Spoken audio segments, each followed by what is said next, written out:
Ինչը ձեզ բերեց այդ մտքին, որ այ հիմա արդեն ուզում ենք ծնող դառնալ։ Բացի քեզանից պետք է նաև կողակցիդ վրա վստահ լինես, օրինակ ես Անդրանիկի վրա ավելի վստահ եմ ինձ թվում, քան ինքս իմ վրա, որովհետև մեր միջավայրում նայում ենք հայրիկները ուղակի կան, չգիտեմ, գալիս են երեխային սիրում են ու էլի հետ են վերադարձնում մայրիկին, բայց ինձ համար դա անընդունելի էր, եթե ես չիմանայի, որ Անդրանիկը ինձ օգնելու է, երեխան ունենալու է երկու ծնող, ովքեր երկուսն էլ շատ ներգրավված են իր կյանքում, ես երևի թե չէի նախաձեռնի։ Կես կատակ, կես լուրջ, ասում եթե Անդրանիկը չգա, ես չեմ գնալու ծննդաբերելու։ Երբ որ ես գիտեմ իմ ներկայությունը իրան աջակցում է, միշտ պատրաստ եմ։ Ժամանակին ձեր զույգը շատ մտերիմ էր Հայկ Տաթև զույգի հետ։ Իրականում ինչ տեղի ունեցավ ձեր եւ իրենց միջև, որովհետեւ ժամանակին կարծես միասին ճամփորդում էիք, անընդհատ ժամանակ էիք անցկացնում միասին։ Զգացողությունը, որ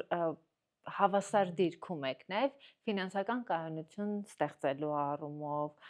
ընտանիքի հավասարակշռությունը ստեղծելու առումով քեզ համար որպես աղջիկ շատ կարևոր էր, թե դու փոքր տարիքում չէիր գիտակցում դրա կարևորությունը, դա ունենալով ու ինքնաբերաբար սկսեցիր գիտակցել։ Եթե մեր շրջապատում նայենք, թե կանայք ինչու են բողոքում իրենց հարաբերությունից, ինձ թվում է պատճառներից մեկը հենց այն է, որ իրենք չունեն իրենց ֆինանսական աղբյուրը, չունեն իրենց բաղմունքը, կայացած չեն։ Շատ ուրախ եմ, որ իմ կինը ֆինանսական անկախություն ասվածը ունի ինքը, որովհետև դա մարդուն ազատություն է տալիս։ Մեր պարագայում ոնց որ այնպես չի եղել, որ ինքը տղա է, ես գնացել եմ իրանց տուն հարց, մեր պարագայում այնպես է եղել, որ մենք երկուսով սկսել ենք 0-ից, ստեղծել ենք մեր տունը։ Փոքր քայլերով իրար բացահայտելու ընթացքում սկսում եք ավելի շատ սիրել իրար, թե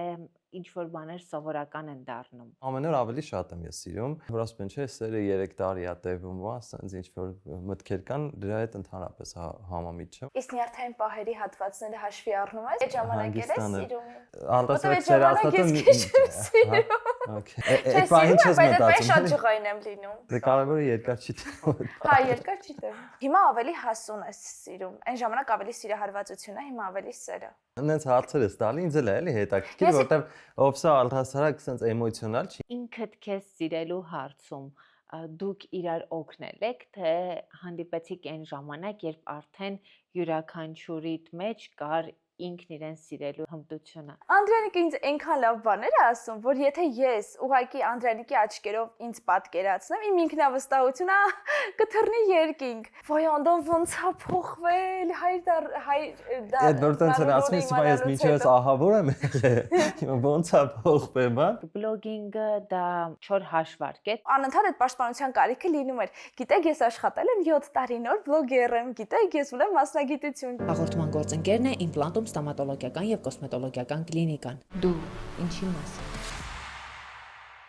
Ու սերը բուժեց Լայֆրումի սեր շարքում այսօր Օվսիկն ու Անդոն են, որոնք սպասում են նաև իրենց առաջնեկին։ Ողջույն։ Ողջույն։ Այս շարքի խորագիրը ու սերը բուժեց, որովհետև առհասարակ սերը շատ դրացնում է մեր կյանքը ու մարդիկ, որոնց մենք սիրում ենք ու որոնք մեզ սիրում են, իրենց հետ շատ նոր գույներ են բերում մեր կյանք։ Դուք ինչ գույներով լցրեցիք իրար կյանք։ Հնարավորինս պայծառ գույներով լցրեցինք իրար կյանքը, քանի որ մեր աշխատանքային ուղին, հա, կյանք մտնելու այդ փուլը իրար հետ ենք սկսել,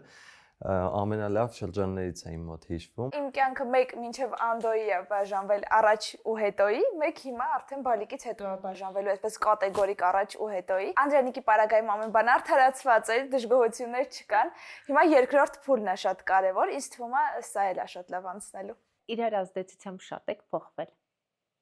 Բավականին։ Ինձ թվում է դու մեզ ճանաչել ես այն ժամանակից պետք է դու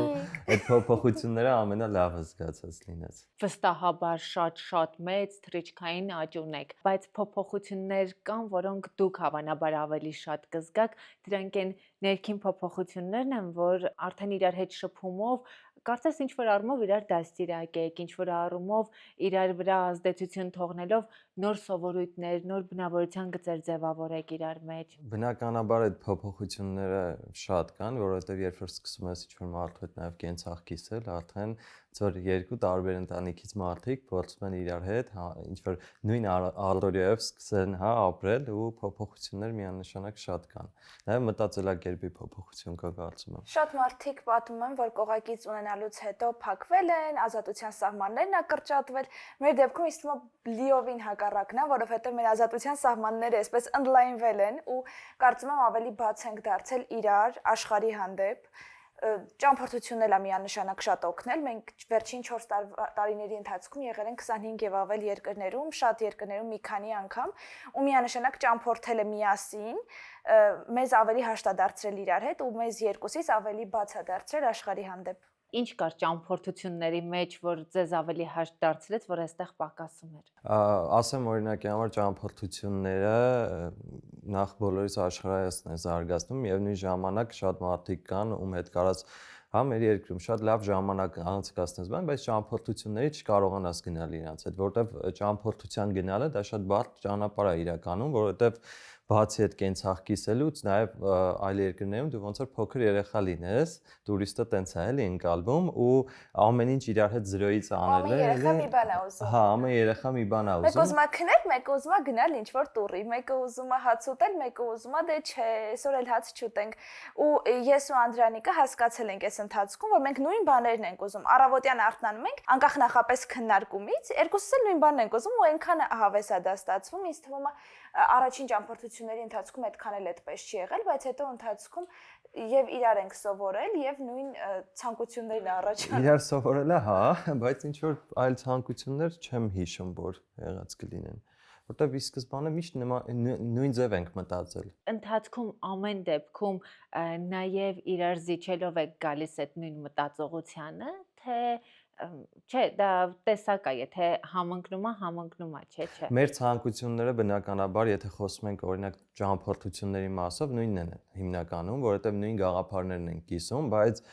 կոմպրոմիս ասվածը հարաբերությունների սկզբից էլ եղել է, որովհետև առանց կոմպրոմիսների պինդ հարաբերություններ կարծում եմ չեն կարա լինեն ու նաև կողակցին այդ շատ սիրելը գալիս է նրանից, որ դու միշտ պետքա պատրաստ լինես ինչ որ փոքրիկ անգամ հարցերում դիմացինից զիջես, որ ձեր հարաբերությունները ավելի լավ լինեն։ Միևնույն ժամանակ դա պետքա փոխադարձ լինի, էլի։ Փորձում ենք լինել զանգակ, բամբակ։ Ու անընդհատ փոփոխվում է ով է զանգակը, ով բամբակը։ Մի իրավիճակում ես եմ, մյուս իրավիճակում Անդրանիկն է, ու այդպես փորձում ենք հնարավորինս հաշտ լինել։ Այնպես չի, որ կռիվներ մեզ մոտ չկա, բայց հիմնական այնքան փոքր թեմաներից են լինում մեր կռիվները, որ շատ արագ անցնում են, մի քանի րոպե են ուղղակի տևում։ Իսկ մեծ ինչ որ թեմաների հետ կապված հիմնականում նստում ենք, քննարկում ենք ու վերջնարդյունքում միասին ենք գալիս որևէ հայտարարի։ Բայց մեծ վեճ չեմ հիշում, եթե անկեղծ ասեմ։ Բայց ինչի շուրջ կարող եք վիճել։ Դե օրինակ Անդրանիկը ասում էր մանկասայլակի այս գույնն եմ հավանում, ես ասում եի այս գույնն եմ հավանում։ Ի վերջո հետևորդների քվեարկությամբ մամաներին ներգրավելով, քրոջս ներգրավելով եւ այլն ընտրեցինք այն տարբերակը, որը ես էի հավանում։ Ես կոմպրոմիսի գնացի այս անգամ։ Իսկ հիմնականում դու ես կոմպրոմիսի գնում, թե Այդտենց հստակ չեմ կարող ասեմ միշտ ես եմ գնում, անկեղծ փոխադարձել եմ։ Իսկ կախված իրավիճակից, օրինակ պետք է յուրաքանչյուր որոշում լինի արդարացված։ Մանկասայլակի դեպքում ինչ հասկացանք։ Անդրանիկի ուզած տարբերակը կաշվից էր, իմ ուզածը կտորից էր, ու քանի որ բալիկը ծնվելու է ամառվա սկզբին, այսպես ասած, եթե մենք վերցնեինք կաշվի տարբերակը, գուցե շատ քրտնացներ, շոկ լիներ իր համար, դրա համար եկանք իմ տարբերակին։ Կոմպրոմիսի գնալ սովորում եք ժամանակի հետ, թե ի սկզբանե։ Ինձ թվում է ժամանակի հետ, որովհետև սկզբում մտածում ես, թե ինքը տղա է, թող ինքը զիջի, ինքն է երևի մտածում է, թե աղջիկա թող ինքը ինձ լսի։ Ի սկզբանե այդ մտածողությունը երևի թե եղել է, մանավանդ որ մենք մի քիչ շատ հայկական մտածելակերպ ենք ունեցել ի սկզբանե, հետո արդեն շատ ճամփորդելով, իրար հասկանալով եւ այլն, հենց դրա մասին էի ասում, որ ավելի բաց ենք դարձել աշխարհի մտածողության հետ կապված, ու հասկանում ես, որ նախ սեռը ընդհանրապես կապ չունի ինքը տղա է, դու աղջիկ ես, հարաբերություններում չկա սեռ, ու դուք պետքա երկուսդ էլ փորձեք իրար զիջել, որպեսզի ունենաք հաշտ հարաբերություններ։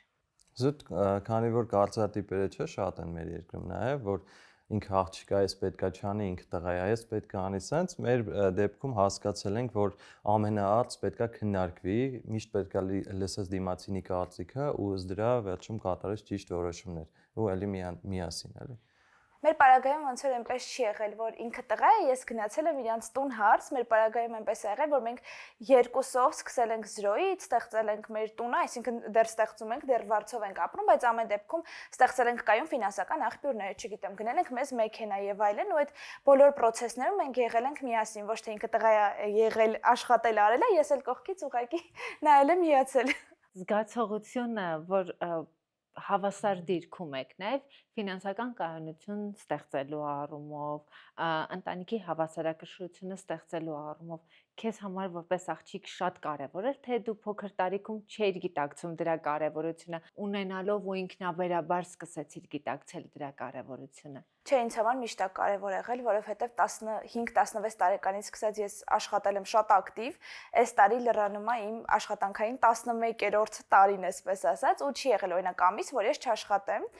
Այնպես չի եղել, որ օրինակ հնարավորություն չի եղել, կարողացել եմ արձակուրդ վերցնել, բայց ինձ համար աշխատանքը դա այսպես առաջին տեղում գնացող մի բան է, ես չեմ պատկերացնում ինձ նույնիսկ հիմա, երբ բալիկ եմ սպասում, հենց առաջին իսկ օրերից արդեն բոլորին հարցնում եմ, ով բալիկ է ունեցել իմ շրջապատում, որ օրվանից հետո կարելի գնալ աշխատանքի, ես դասեր ունեմ, պետք է գնամ իմ դասերին, այսինքն ես ուղղակի չեմ պատկերացնում առանց աշխատանքի ու ի սկզբանե էլ մտածել եմ, որ պետք է աշխատել եւ ստեղծել, ոչ թե հույսը դնել ինչ-որ մեկի վրա, չգիտեմ, սկզբում գուցե հայրիկի, հետո գուցե ամուսնու, որ քո փոխարեն կանեն, քո փոխարեն կգնեն, որովհետեւ յուրաքանչյուր մարդու համար անկախ սեռից կարծում շատ կարեւոր է ունենալ քո սեփական աշխատանքը, քո ֆինանսը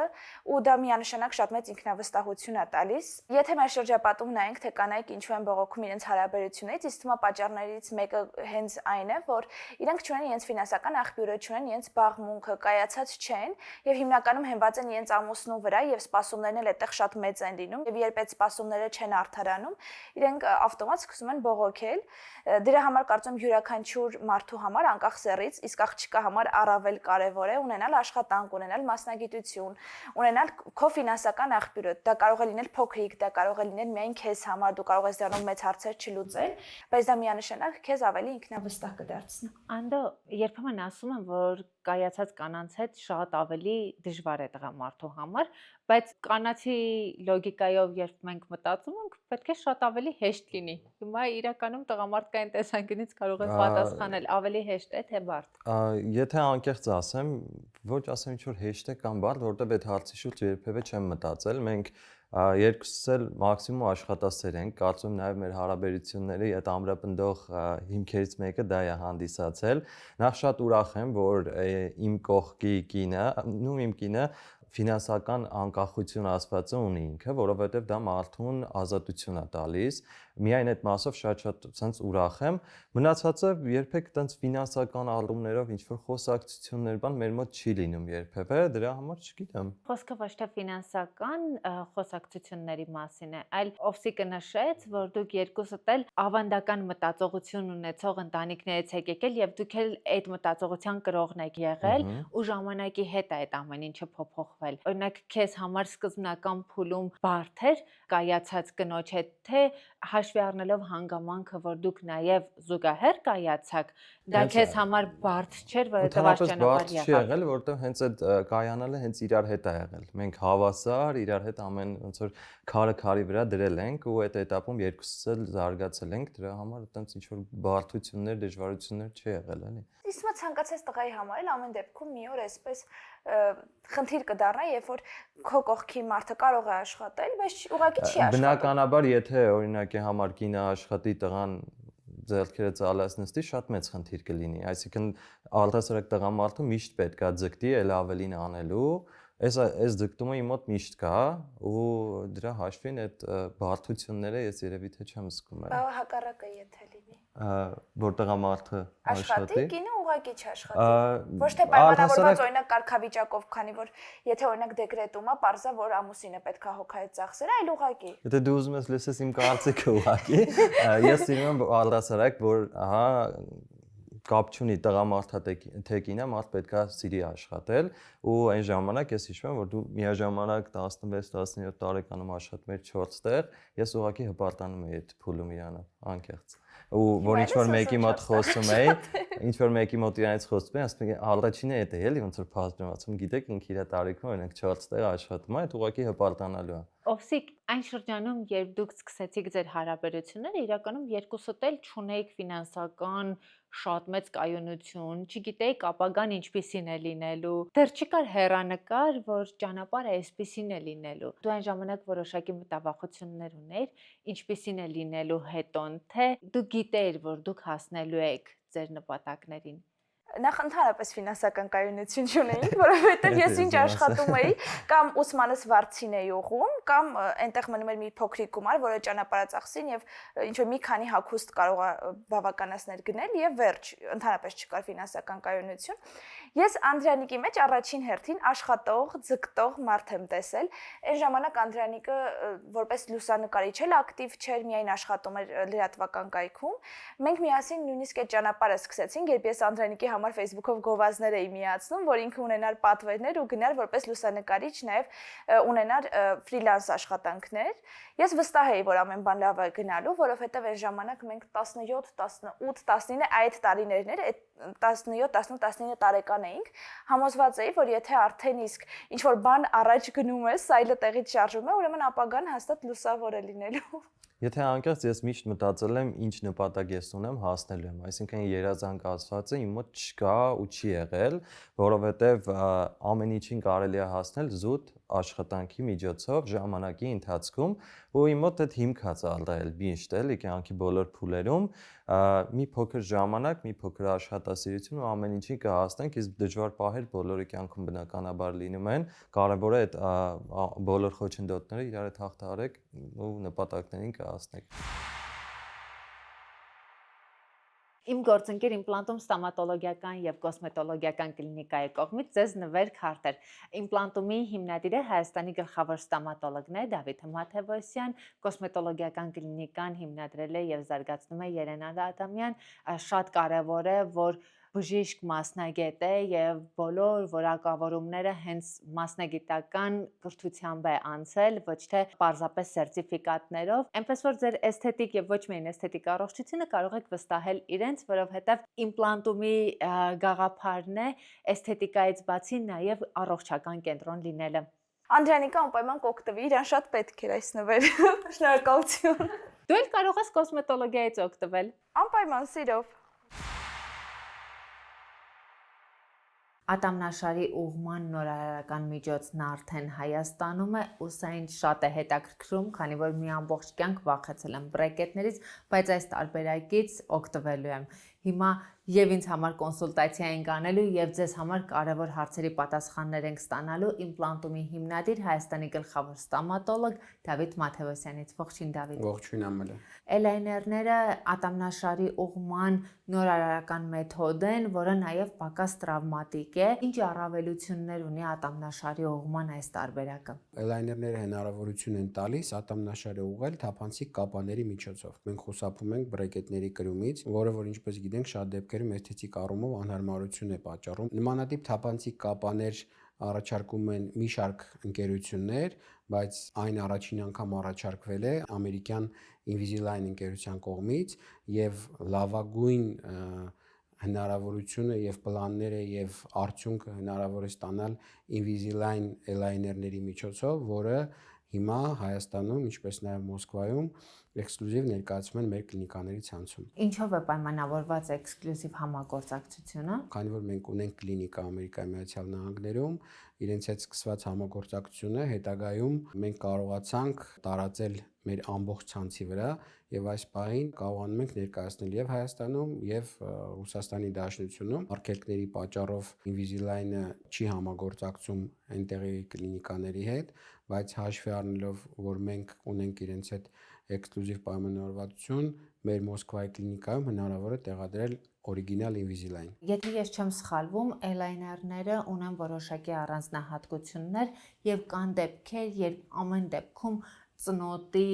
ուղղումը, ատամնաշարի ուղղումը հնարավոր է միայն բրեկետների միջոցով։ Ինչ փուլեր է անցնում պացիենտը հասկանալու ինքը կարող է էլայներների միջոցով իրականացնել իր ատամների բուժումը, թե ոչ։ Այո, իրականում դա շատ կարևոր է, որովհետև ատամնաշարի ուղումը թափանցիկ կապաներով հնարավոր է, բայց շատ կարևոր է, թե ինչպես է պլանավորվում այդ ուղղման process-ը։ Մի շարք ընկերություններ կան կամ դեպքեր կան, որ հենց իրենք կլինիկաներն են ուղղակի պատրաստում էլայներներ, որտեղ որ ճիշտ չի հաշվարկվում բուժման պլանը եւ որի արդյունքում որ ունենում են խնդիրներ։ Այ հենց այստեղ է կարևորությունը, որ օրինակ Invisalign ընկերությունը հաշվի առնելով իրենց երկար տարիների փորձը եւ իրենց բարձրակարգ մասնագետները, որոնց հետ մենք որ համագործակցում ենք մինչեւ բուժման պլանի կազմումը, կարելի է ասել բարդագույն դեպքերը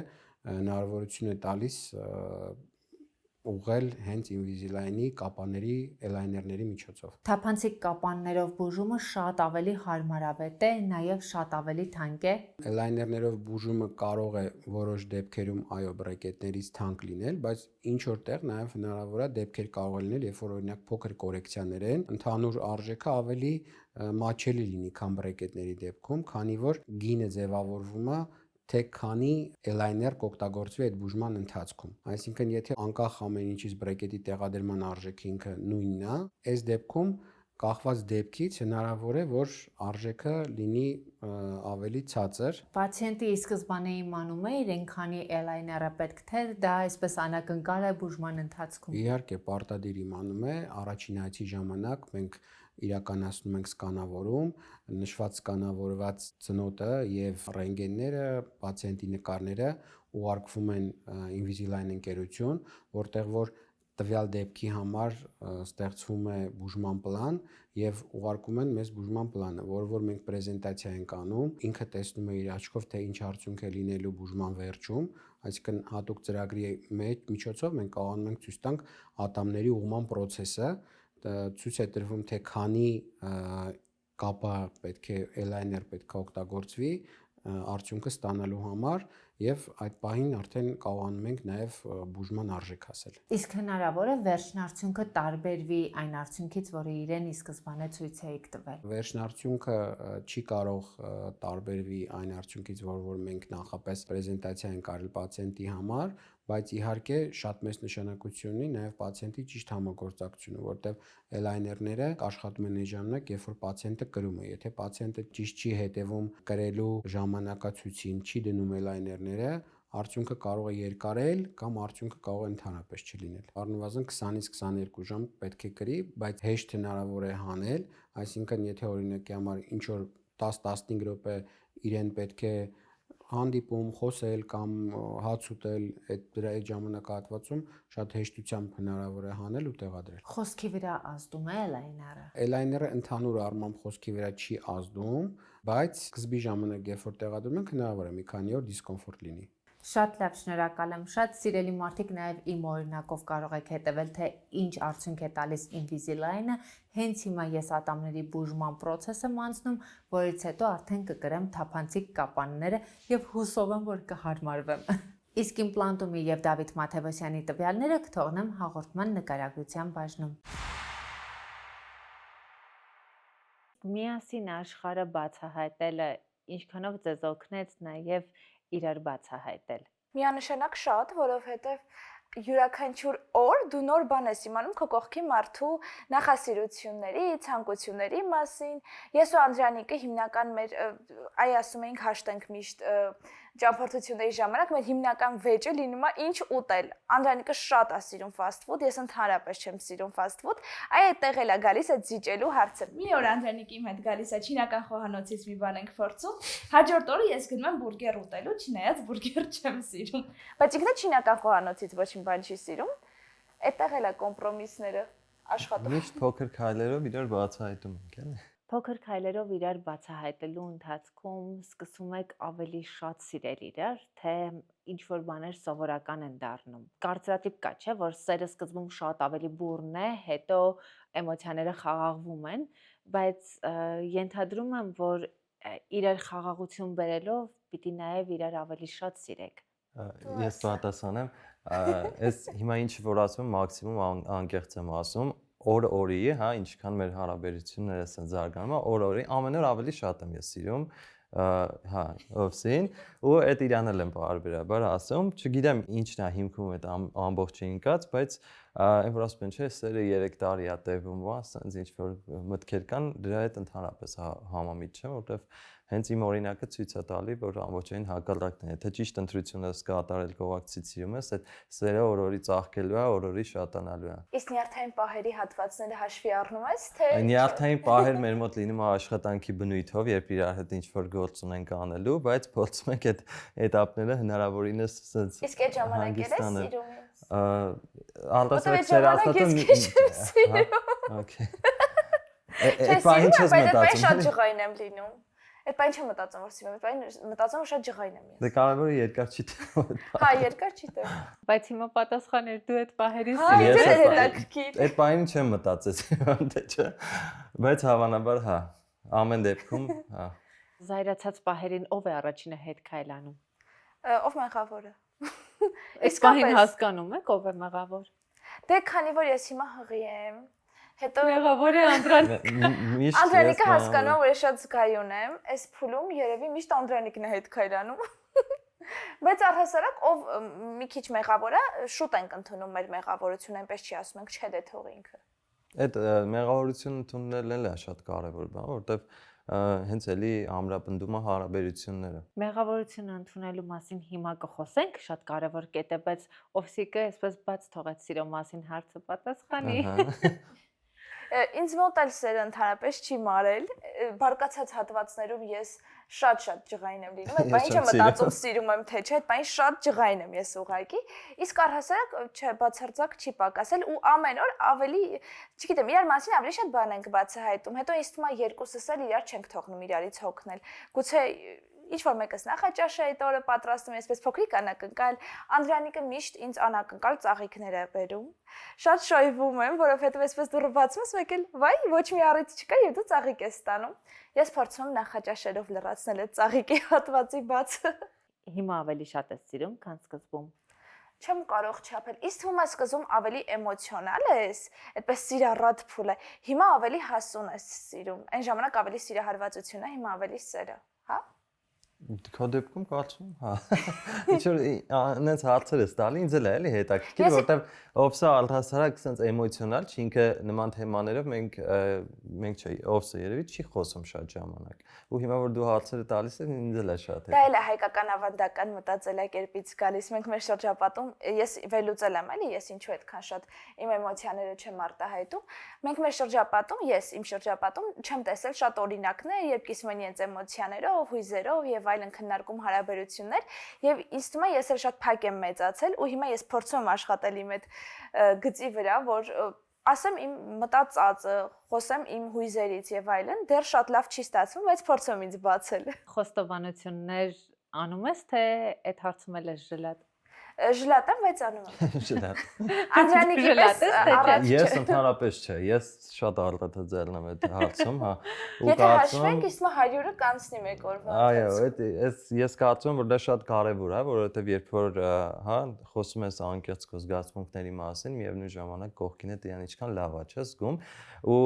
էլի հիմքում ընկածանա, որ ամեն ինչ խոսքով չի, պետքա նաև արարքներով լինի, ես փորձում եմ այդ երկուսը համատեղել իրար։ Ես ինձ թվում ավելի շատ արարքներով եմ անում, քան խոսքերով, բայց դա էլ պետք է հասկանանք, որ մարդիկ տարբեր են ու գուցե մեկը ավելի այսպես ժլատ է իր խոսքերի մեջ, բայց դա չի նշանակում, որ ինքը ավելի քիչ չի սիրում։ Միանշանակ, զուտ այդ մեր էմոցիաների մասին է խոսում ամեն ինչ, է։ Օվսիկ, բայց քեզ համար կարևոր է դա անընդհատ լսելը, թե ինչպես արտահայտվելիս ես ավելի զուսպ, այնպես էլ լսելն էլ քեզ համար այդքան կարևոր չէ, ինչքան քայլերը տեսնելը։ Անկեղծ ասած, այնքան շատ եմ լսում, չեմ մտածել կարևոր է թե չէ։ Այ որ արդեն մի տեսակ սովոր ես այդ ուշադրությանը, եւ եթե այդ ուշադրությունը մեկ էլ իսպառ բացակայի, կարծում եմ աններելի կլինի։ Այ որ բացակա է, հիմա օրինակ այդ համեմատության մեջ կարար պատասխաներ ստակ, բայց հələ որ չի եղել այդպես։ Իդեպ ձեզ մոտ ընկերությունից սկսվեց սերը, ու սա մի կողմից շատ ամուր հիմք է, որովհետև հարաբերություններում ընկերություն անելը երևի թե ամենակարևոր կետերից մեկն է։ Մյուս կողմից, տես դու խոսում ես, որ սկզբում էմոցիաները շատ բուռն էին, բայց ընկերությունից հետո միանգամից այդպես շատ բուռն էմոցիաներ են առաջանում, թե դա աստիճանաբար է ձևավորվում։ Աստիճանաբար հավանաբար, չէ՞։ Կարծում եմ, հա, մեր հարաբերությունների փոփոխվել է ընկերությունից ավելի sense, հա, ընկերուհի հարաբերությունները ինչ որ շատ արագ եղավ այդ անցումային փուլը, հա, ու մենք ինքներս անկեղծ ես որ ինձ հարցում եմ, ես չեմ հասկանում ոնց եղավ դա։ Դուք չհասկացաք ինչպես ծիծաղեցի։ Բացարձակ։ Ընդհանրապես։ Անկեղծ։ Բայց մինչև այդ Անդրանիկին որպես ուղակի ընկեր ճանաչելը շատ հաճելի էր։ Ինքը որպես ընկեր էլ շատ ուշադիր էր, օգնող էր, ուղակի կարող է ինձ տուն տանել ու ես հստակ գիտեի, որ այդ պահին մեր մեջ ոչ մի զգացմունք չկա, բայց այդ ուշադրությունը, այդ հոգատարությունը որպես ընկեր էլ է շատ հաճելի։ Բայց որևէ մեկի մոտ ներքին ցանկություն կար այդ հարաբերությունները փոխելու, թե հենց ցանկությունը եղավ անմիջապես փոխվեց։ Չենք հասկացել ոնց եղավ այդ Ու ամեն միաժամանակ է եղել։ Չենք մտածել, որ Մեկը գիտես ավելի շուտ չի սիրահարվել։ Հա, ինչ որ կարող է մեր հարաբերությունները ինչ որ փոփոխվի կամ ինչ որ շատ արագ եղավ ուղղակի, չգիտեմ ոնց բացատրեմ այդ ամեն ինչը ես։ Ես էլ չգիտեմ։ Այս արտեղծվածային փուլերից մեր համատեղ է։ աշխատանքից, որտեղ դու էլ էիր աշխատում, դուրս գալու մեկ շաբաթվա ընթացքում ա եղել։ Մենք արդեն ասել էինք, որ դուրս են գալու մեկ շաբաթ հետո արդեն այլ աշխատանքից դուրս եկաք, մտածելու ժամանակ ունեցաք այդ ամենը։ Դեռ աշխատում էինք, մեկ շաբաթ ժամանակ ունեինք, այլ աշխատավայրեր պետքա տեղափոխվեինք ու այդ մեկ շաբաթվա ընթացքում ա եղել ամբողջը։ Երբ հարաբերությունները փոխվեցին ու մտան ուրիշ փուլ, ադապտացիոն դժվարություններ կային, որովհետև ինչ որ առումով դուք իրար այլ կերպ էիք ընկալում, թե դա էլ շատ սահուն եղավ։ Իմ մասով դժվարություն չի եղել, բայց Օվսի մասով կարծում եմ եղել է մի փոքր այդ անցումային փուլը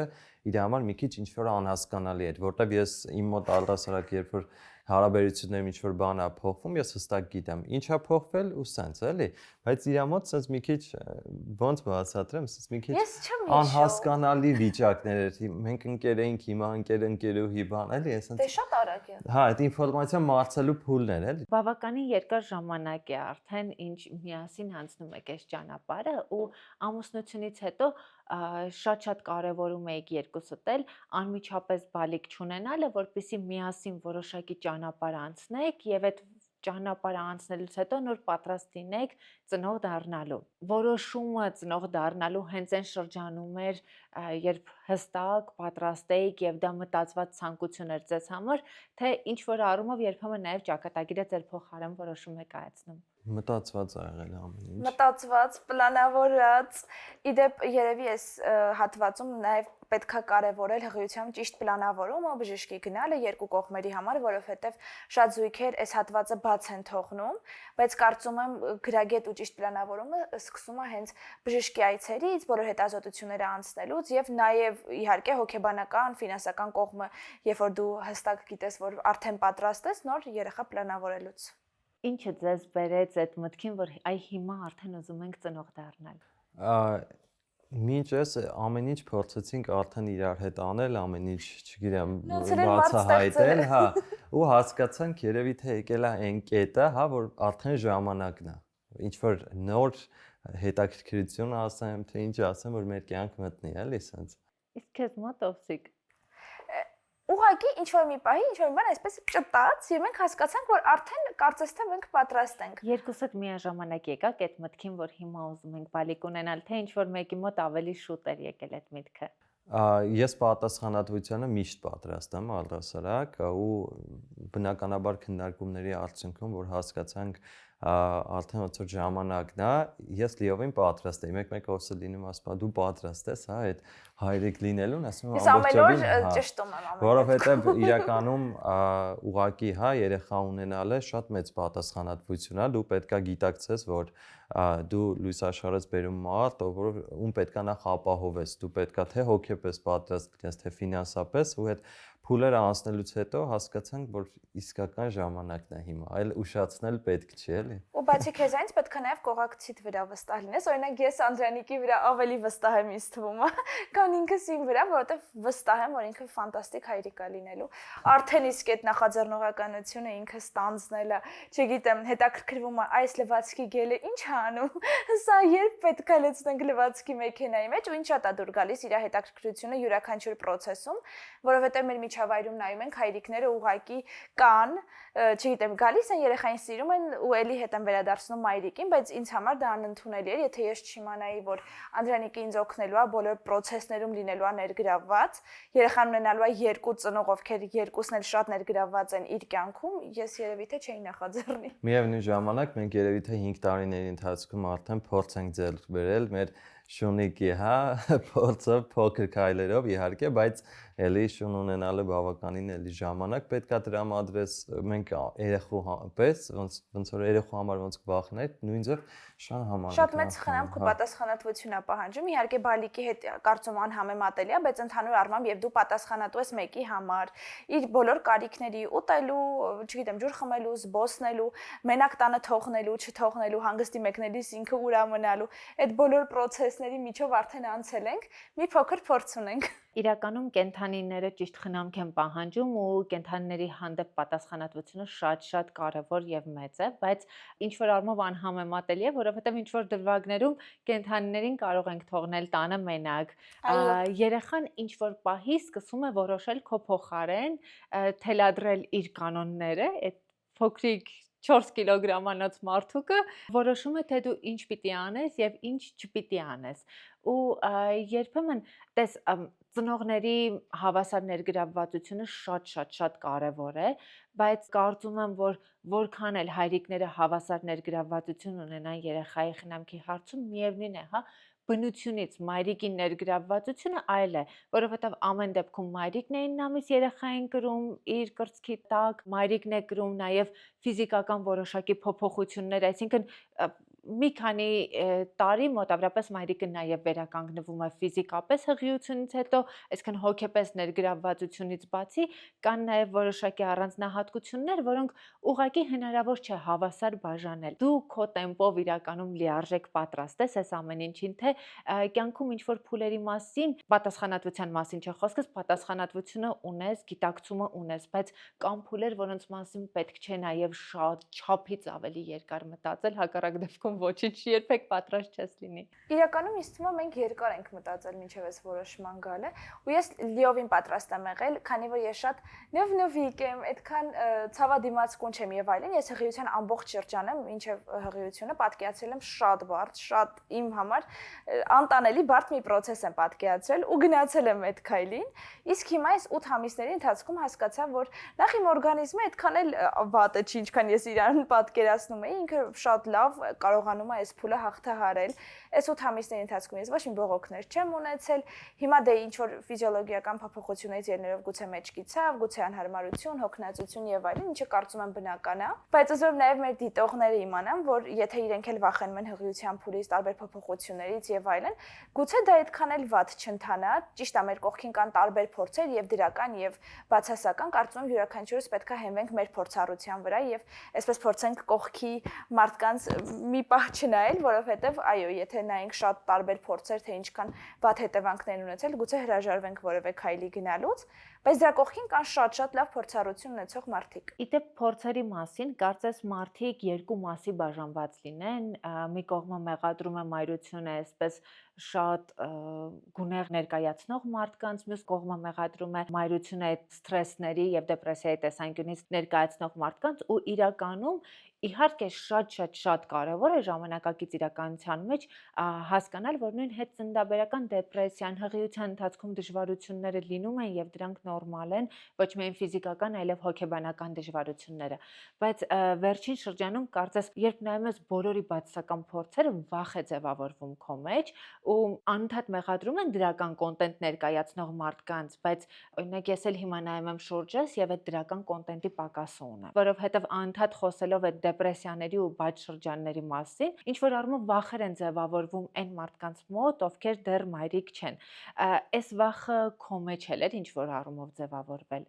Չէ, որովհետև ես ունեի նախ դրական փորձերի մի ընկերների մեջ եւ իրենց էի փորձում նայել, ոգեշնչվել իրենցից։ Հետո յուրաքանչյուրս մեր դիտակետից ենք նայում։ Մեկը ինձ գրել էր, որ այ հիմա լավ քնեք, հետո էլ չեք քնելու։ Ես դա դրել եմ story եւ չգիտեմ, մոտ 100 պատասխան կա եւ անկեղծ բաժանված է երկու մասի։ Մոտ 50 հոգի գրել է, որ Օվսիկ ջան, իրան մի լսեք, լավ էլ քնելու եք։ Մյուս մասը գրել է ճիշտ ասում, սկզբի շրջանում շատ դժվար է, բալիկը չի քնում, դուք չեք կարողանում քնել։ Այսինքն այն մարդիկ, ովքեր ունեն այդ փորձը, կիսում են իրենց փորձառությամբ եւ կարծում եմ, որ բոլորի մոտ այդպես է։ Տարիներ է, քանի որ այս ոլորտում եմ, փորձել եմ այսպես ինձ համար իմունիտետ ձևավորել։ Իսկ համար այստեղից ներս անցնում է ամենամտերիմ մարդկանց տված ինֆորմացիան ու իմ դեպքում էլ կարծում եմ այդպես եղել, Արաքսիայի եւ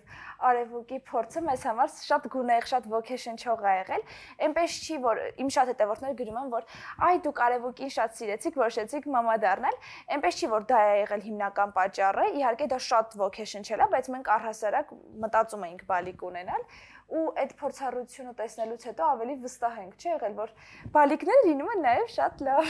Իդեպ ինչ որ վատ փորձառություններ, վատ կարծիքներ, հա, այտենց ինչ որ մի этаպի մասին, բնականաբար ամեն ինչի մասին լսում ենք, մեքենա վարելու, մյուսի, այտենց բոլոր ոլորտներում կարևորը ինֆորմացիան ընդունողը գիտակից լինի, որ դա ինդիվիդուալ օրինակներ են ու քո դեպքում կարող շատ այլ ձև լինի։ Ցանկացած իրավիճակ, ինչի միջով մենք առաջին անգամ ենք անցնելու, դա իհարկե շատ վախեցնող է, շատ անորոշ է։ Հիմա այդպես շատ հետ չեմ կարողանում նայել, բայց վստահաբար եւ վախեցել եմ հղիությունից ինչ որ փուլում, եւ հիմա օրինակ վախենում ծննդաբերության հատվածից, որովհետեւ չգիտես քեզ մեծ հաշվով ինչ է սպասվում։ Շատ տարբեր փորձառություններ, ինչ որ տարբեր ելքեր եւ այլն։ Փորձում եմ ուղղակի հնարավորինս քիչ մտածել, ինձ հնարավորինս լավ տրամադրել եւ այսպես ամեն բան թողել եմ բախտի քմահաճույքին, ինչպես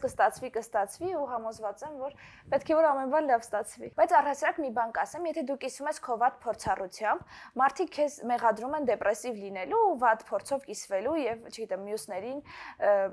վախեցնելու մեջ։ Եթե դու կիսում ես քո լավ փորձառությամբ, մարդիկ քեզ սկսում են մեղադրել շատ Instagram-յա, շատ կեղծ ինչ որ մի բան անելու մեջ։ Պետք է այստեղ հստակ հասկանալ, որ որևէ կոնտենտ ստեղծող միտում չունի ինչ որ իմ կարծիքով որևէ դեպք կեղծելու եւ այլն, ամեն դեպքում մեր պարագայում այդպես է։ Եթե մենք ունենք լավ փորձառություն, կիսվում եմ լավ փորձառությամբ, եթե որևէ դրվագներում դժվար է եւ այլն, փորձում նաեւ այդ հատվածով կիսվել, որ մարդկանց չթվա, որ ամեն բան այսպես գունեղ է։ Էսթետիկ միջամտությունների ոլորտում անդադար տենդենսները փոխվում են, որովհետև սա մեզ զուգահեռ զարգացող բժշկության ճյուղ է։ Իմպլանտում էսթետիկ բժշկության կենտրոնի հիմնադիր Ելենա Ադամյանը շատ հաճախ է վերապատրաստվում արտերկրում եւ մեզ կպատմի ժամանակակից տենդենսների մասին։ Ողջույն Ելենա։ Ողջույն։ Երևի թե այն, ինչ էսթետիկ միջամտությունների ոլորտում արդի էր 3 տարի առաջ, այսօր արդեն հին է համարվում։ Ինչ փոփոխություններ ունենք այս ոլորտում։ Այո, Ամալիա ջան, եթե ուշադիր լինենք 2024 թվին եւ 2026 թիվը լրիվ այլ պատկեր է, եթե 2 տարի առաջ մարդիկ ձգտում էին ավելի արհեստական դիմագծերին, այսօր ի ուրախություն ինձ բոլորը ձգտում են ավելի բնական տեսք ունենալու, մաշկի առողջությանը, ցանկացած պրոցեդուրայի մեջ ընդգծված է բնական լինելը։ Եթե 2 տարի առաջ բոլորը ձգտում էին վերցնենք բոտուլինոթերապիայի մեջ անշարժ միմիկաները, սառը հայացքը, այսօր արդեն մարդիկ իրենք են ասում, որ այնպես լինի, որ բնական միմիկական շարժումները պահպանվեն, պարզապես կնճիռները վերանան։ Այսինքն հիմա ավելի կանխարգելիչ նպատակով ենք, հա, իրագործում։ Նույն շրթունքների պարագայում այն մարդիկ, ովքեր որ շատ ֆիլեր ունեն ներարկած, արդեն հեռացնում են եւ ձգտում են ավելի բնական ուրվագծին։ Այսօր շատ է փոխվել շուկան, տենդենսը եւ դա նաեւ գալիս է մեր հոլիվուդյան դերասանուհիների թելադրածից, այս պայն իրենք բնական տեսք ունեն եւ անգամ կան կնճիռներ, որոնք իրենք ցույց են տալիս, բայց ավելի խնամված տեսքով են հանդես գալիս։ Ինչ նորամուծություններ կան այս ոլորտում։ Հիմա շատ տարածված է բարբի բոտոքս ասվածը, այլ անվանում ունի։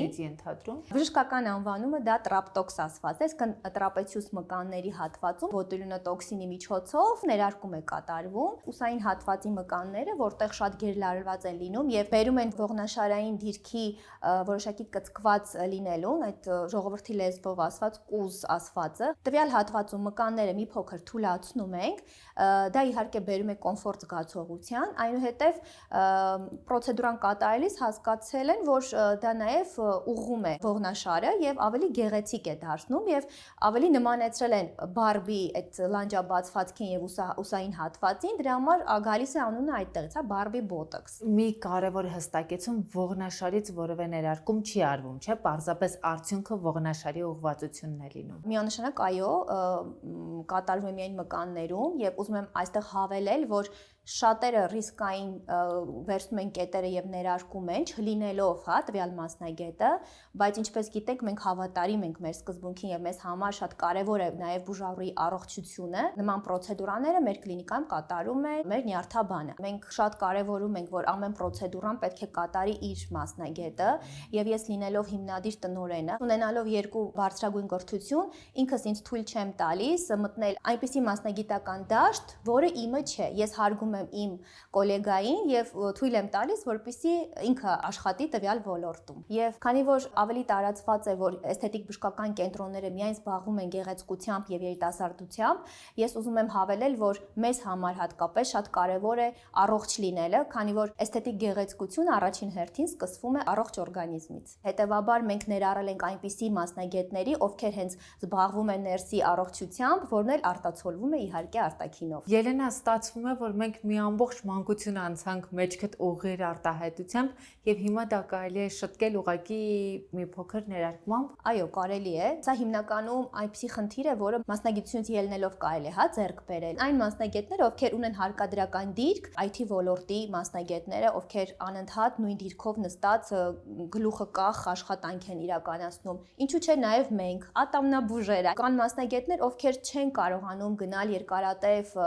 մերսումների, հա, որոշակի բուժումների, այդ ժամանակը չեն ունենում։ Դրա համար է շատ կարևոր նյարդաբանի ներգրավվածություն այս պրոցեդուրայի մեջ, որովհետև ինքը կարող է որոշել այդ պրոցեդուրան ավելի հարմար է տվյալ մասնագետին, թե ուղղակի պետք է կատարել օրինակ ֆիզիոթերապևտիկ կամ մերսումային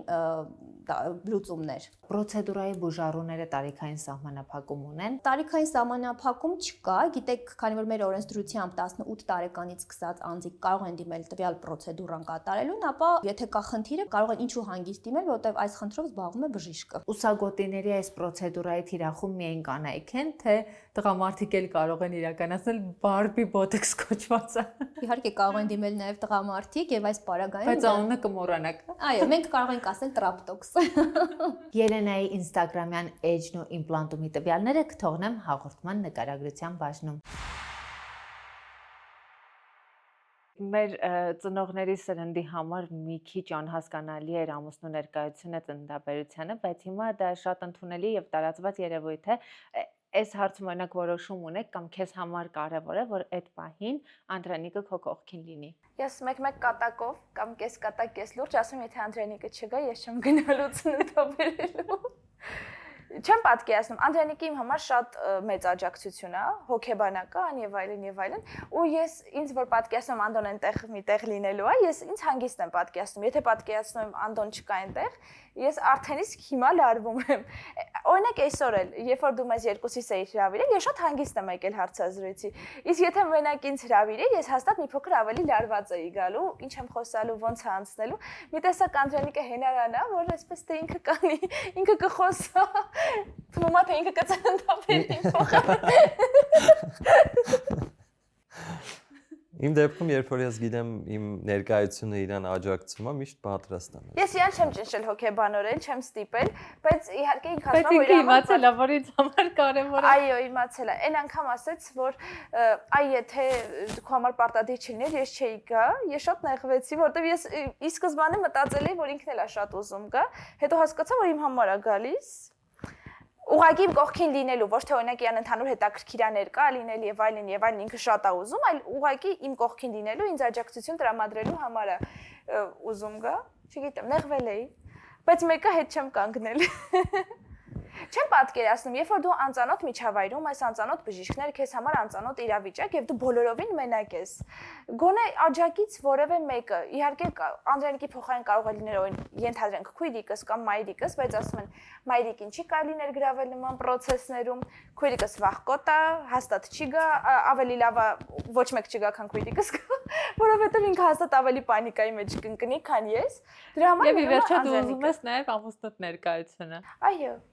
Պահանջում եմ։ Անդրանիկ, Օվսիկին թվում էր, որ քեզ պետք է հետաքրքիր լինի այդ process-ին նաև մասնակցելը։ Երբ օրինակ հարազատ մարդուդ համար դժվար իրավիճակ է, քեզ համար կրկնակի դժվար է լինում, որովհետև այդ պահին չես իմանում ինչպես ճիշտ աջակցություն ցուցաբերել կամ կենթադրենք, հա, դիմացինի համար ցավոտ կամ բարդ process է եւ դու ոչինչով իրեն օգնել չես կարող, բացի այն, որ ներկա լինես process-ին ու այդ պահերին երբեմն մարդկանց մոտ անզորության զգացողություն է լինում։ Արդյոք այս ամեն ինչը հաշվի առնելով էր դու ասում, որ եթե իր համար կարևոր ասում, բնականաբար երբ որ չես կարողանում ինչ-որ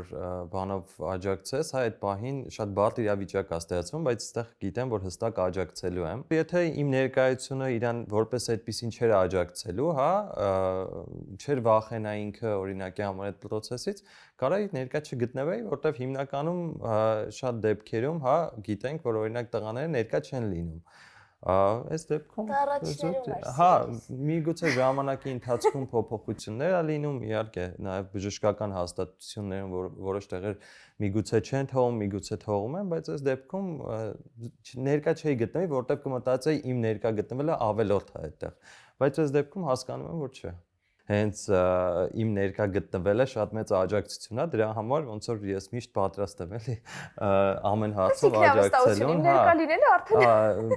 իմ համար ինչ որ բարդ ստրեսային վիճակ վստահ եմ չի ստեղծվի ու զուտ այն միտքը որ ես իրան աջակցում իր ձեռքը կարամ բռնեմ այդ ամեն ինչը իր համար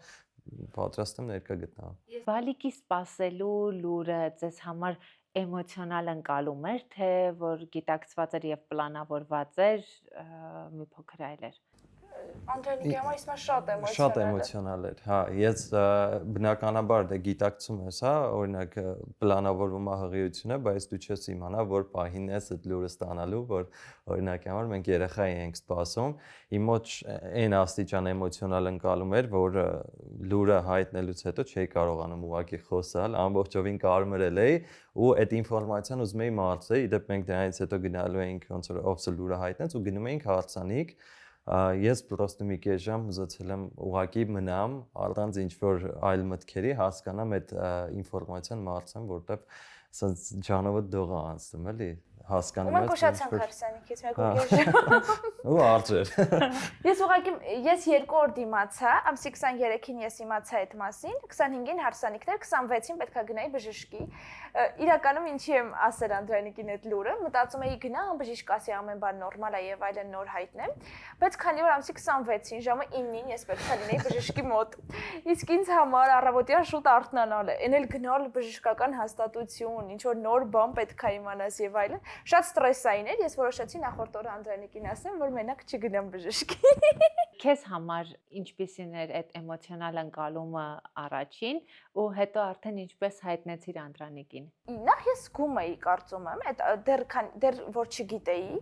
ես արդեն զգում էի, որ մի բան կատարվում է։ Ու այստեղ մի փոքր բան պատմեմ, ես քույրիկիս հետ գնացել էի Դուբայի ճամփորդության, մեզ Դուբայի туриզմի նախարարությունից հրավիրել էին, շատ հետաքրքիր ու շատ լավ տեղերում էինք լինում։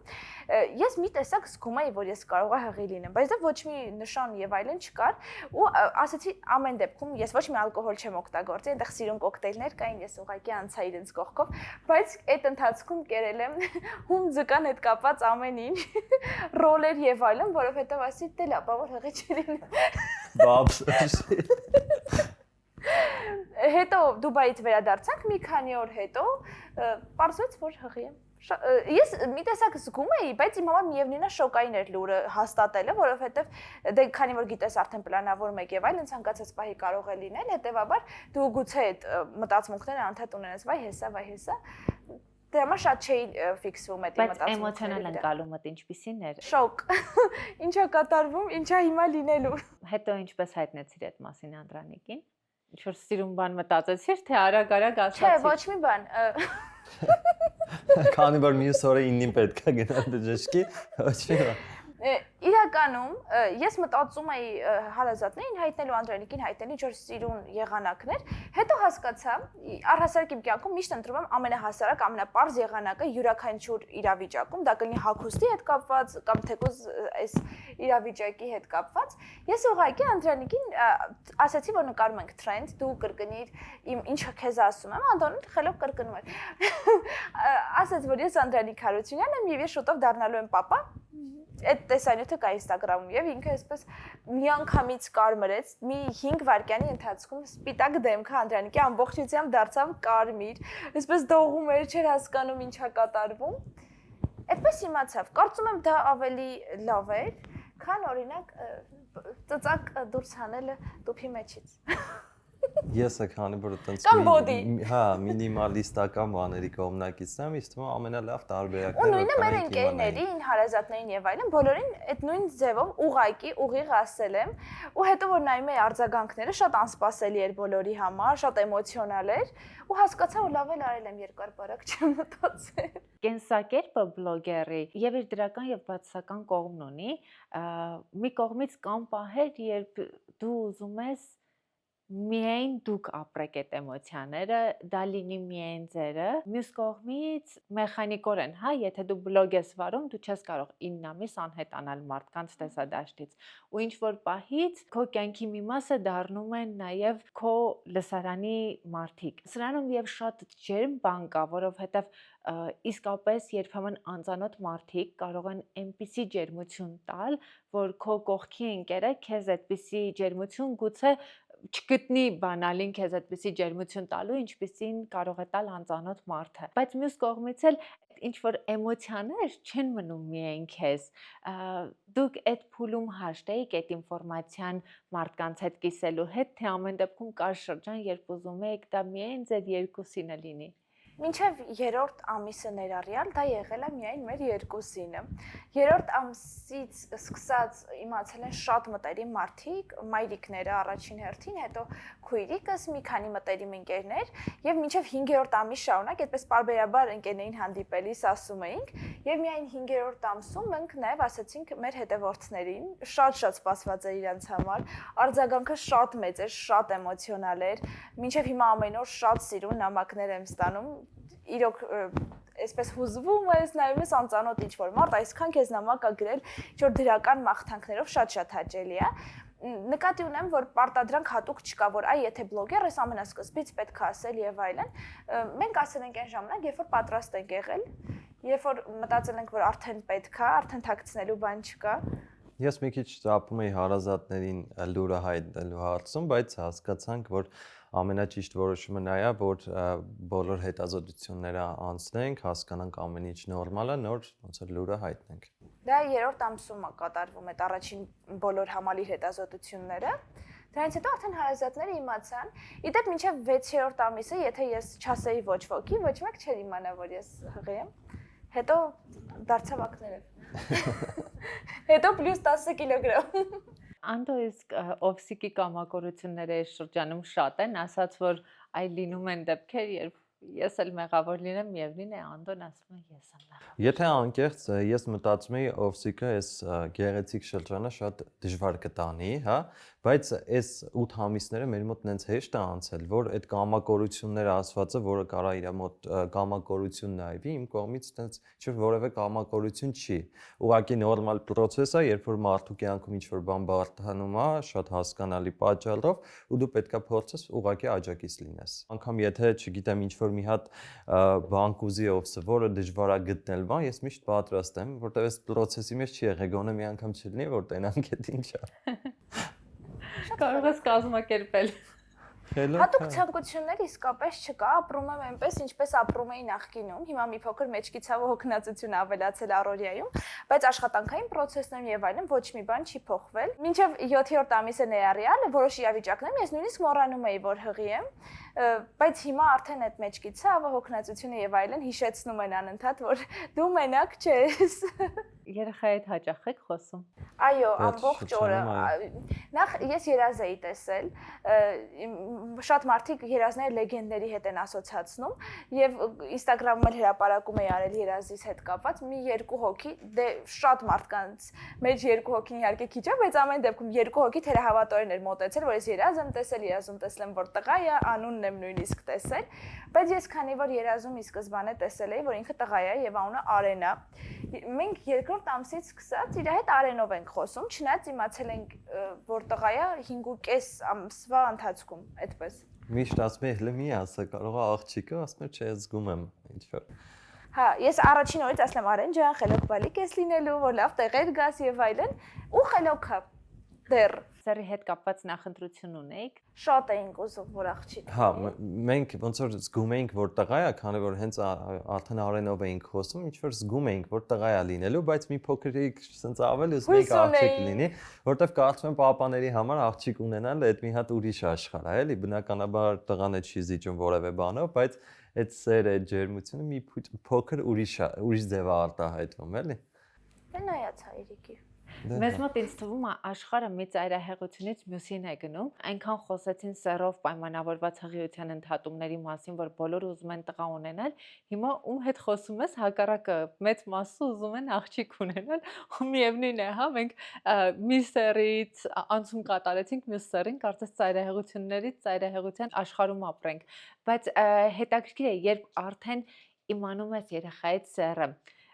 քո մեջ դեռ այն ցանկությունը ակտիվ պլանում է, թե դու արդեն իրեն ընդունում ես իր սեռով ու արդեն մոռանում ես աղջիկ էիր ուզում, այլ բան էիր ուզում։ Չէ, արդար չի լինի, որ ոնց որ ասես, բալիկ ջան։ Մենք աղջիկ էինք ուզում։ Չէ, բնականաբար ընկալում ես այդ ինֆորմացիան, որ տղա է ու մենք էլի բնականաբար շատ ուրախ ենք ու ոնց որ ասում են, կարևորը առողջ բալիկ լինի։ Հետո աղջիկ էլ կունենա։ Միանշանակ։ Դե որ աղջիկ ունենենք, կարող է հետո տղա չունենայինք, իսկ հիմա երևի աղջիկ էլ կունենանք։ Մեծ ընտանիք ունենալու ցանկություն ունեք, թե ոչ։ Կուզեի, եթե ոնց որ բալիկները ուղղակի ներգրավեին process-ում, ես կապ չունենայի, բայց մի տեսակ անընդհատ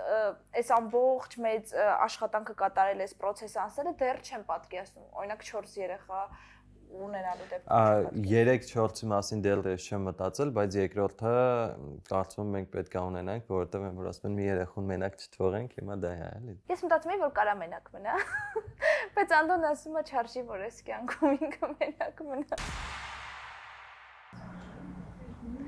Լինի անձնական առիթ, թե նկարահանում ես իմ արտաքին տեսքը մշտապես վստահում եմ բյութի ֆաբրիկի պրոֆեսիոնալներին։ Երևանի սրտում Սարյան 19 հասցեում արդեն գործում է բյութի ֆաբրիկի նոր շքեղ սրահը։ Այս արդեն նրա մասին չէր, որ փոքրիկ տեղից հնարավորինս շատ գումար աշխատենք։ Այս այն պահն էր, որ ուզում էի, որ իմ հաճախորդը իրեն զգար ըստ արժանվույն սպասարկված։ Ձեր հարաբերությունները այս փուլում փոխվել են, թե չէ։ Իմ մասով կարծում եմ, որ չէ, ովս ասում եմ, որ ես ավելի ինչ-որ ներբանեկատ եմ դարձել, բայց անգամ այդ փոփոխությունները ես չեմ զգացել, եւ ճիշտ կլինի Մենք ընկերներն են ասում, որ դու ավելի ներբանեկատ ես դարձել։ Նվարդը որ ասում է, «Ոյ Անդոն ոնց է փոխվել, հայր դա»։ Այդ որ տենց էր ասում, ես ես մինչև ահավոր եմ եղել։ Հիմա ոնց է փոխվել, բան։ Չէ, հիմա 2x լավն է ստացել, էլի 2x ներբանեկատ, 2x համբերատար, հոգատար։ Ովսիկ դու էլ ես Սանդոյի հանդեպ նույնքան հոգատար, թե դա ամեն դեպքում մի բան է, որը կինը միշտ ուզում է զգալ ու ավելի շատ պիտի ստանա, քան տալիս է։ Հիշում ենք, որ ես շատ էմոցիոնալ չեմ, այսինքն ներսից շատ էմոցիոնալ եմ, իսկ գործողություններում այդքան չէ։ Ինձ թվում է ես հոգատար եմ, բայց ոչ հոգատար պրո։ Անդոն է հոգատար պրո մաքս։ Դու իրականում զգում ես Ովսիկի հոգատարությունը։ Հա, իհարկե զգում եմ։ Դե չէր կարա պրոստը հոգատարություն ընդհանրապես չլիներ, երբ որ ինչ-որ մեկին սիրում ես, հոգատարություն կա, իսկ այդ չափը որոշելը, հա, նորմալ սահմանում է։ Ոչ շատ, ոչ շատ քիչ։ Բայց ուզում ես ավելի շատ լինի դա։ Չեմ մտածել այդ հարցի շուրջ, սենց է լավ, կարևորը չպակասի։ Ձեր հոգատարությունը ինչով է դրսևորվում միմյանց հանդեպ։ Թեկուզ առավոտյան համեղ նախաճաշ պատրաստելով ուրիշ Այսինքն անեստ քայլեր, որ դիմացինի դրանից լավ կլինի, թե հոգեպես, թե ինչ-որ Օրինակ Անդրանիկ ֆիզիկապես։ ուզում է երեկոյան խաղ խաղա, բայց գալիս է իմ հետ ֆիլմ ա դիտում։ Դա հոգատարություն դրսևորում է, որովհետև անում է մի բան, որը այդքան էլ իր սրտով չի, բայց դիմացին Օրինակ ես այսօր շուտ եմ արթնացել, որ խցանումներով օքսինտանեի գործի, ինքը իհարկե կարող էր վարել մեքենան գնալ, բայց հասկանալով, որ այդ դժվար process է այդ ժամին խցանումներով գնալ, որոշեցի ես տանեմ, որ ինքը հանգիստ ուղակի նստի։ Այդ հոգատարություն Pro Max-ն է, որովհետև փաստացի ես ունեմ մեքենա, կարող եմ վարել հասնել X կետը, բայց ինքը շուտ է արթնանում, որ ինձ տանի, որովհետև ես հղի եմ, գուցե խցանման ժամանակ ինձ ված գամ եւ այլն եւ այլն։ Դե հիմա ասա սրանք հատկանիշներ են, որոնք կինն է դաստիարակում տղամարդու մեջ, թե դա տղամարդու միջից պիտի լինի։ Ինձ թվում է իր մեջ կա, բայց ընթացքում նաև այսպես ավելանում է, չէ՞, կախված Ես կարծում եմ ուղղակի տղամարդու մեջ պետք է լինի, որտեվ ես իմ կողակից, թե կողակցի, թե ընկերների, այսինքն մոտիկ մարդկանց, հա, բոլորի հանդեպ եմ մաքսիմում հոգատար։ Ճիշտ ասում։ Այսինքն պետք է տղամարդու մեջ լինի այդ, ну ոչ միայն տղամարդու, նաև կնոջ մեջ պետք է դա լինի։ Բայց ամեն դեպքում, եթե կողակիցդ օրինակ ոչ մի քեզ հետադարձ բան չի տալիս բումերանգի էֆեկտը, Դա միակողմանի հարաբերություններ է, որը ժամանակի ընթացքում ուղղակի ինչ որ հարաբերություններ գալիս է մի բան, որ խզվում են, բայց երբ որ հարաբերություններում արտասարակ ամեն ինչ պետք է փոխադարձ լինի, ու երբ որ լինում է փոխադարձ որևէ բան, դա ժամանակի ընթացքում էլ ավելի է զարգանում ու մեծանում։ Ձեր միասին անցած ճանապարհի ընթացքում որոնք են եղել ամենաբարդ շրջանները, որոնք միասին ու միմյանց հանդեպ հոգատարությամբ եք հաղթահարել։ Չեմ հիշի որևէ բարդ շրջան, եթե անկեղծ ասեմ, որովհետև միգուցե եղել է, բայց մենք դա այտենց չենք բարդացրել, որովհետև շատ խնդիրներ լինում է, չէ, որ մարդը ինքը սկսում է բարդացնել, իսկ մեր դեպքում որևէ խնդիր, որ եղել է, որպես բարդություն չենք նայել, այլ որ բոլորի կյանքում է լինում խնդիրներ ու դու ուղղակի պետք է դա հաղթահարես։ Հա, յուրաքանչյուր իրավիճակում դու կարող ես դրամաներ ստեղծել եւ բարդացնել process-ը, թեկուզ հիմա օրինակ իմ դեպքում հղիության process-ը, ես կարող եմ հենվել, որ վայ, ես շատ եմ հոգնում, մեջքս ահա որ շատ է ցավում, դա իսկապես այդպես է, բայց ես իմ ոչ մի աշխատանք չեմ չեղարկում, փորձում եմ համակերպվել իրավիճակին, գտնել կոմպրոմիսներ ինքս ինձ հետ եւ ոչինչ չեղարկել, դրամաներ չսարքել, որովհետեւ այս բանի իրավիճակը այսպեսին է, կընթանա, կանցնի առաջ, ավելի հեշտ կլինի։ Բարդությունները լինում են եւ միմյանց հետ, եւ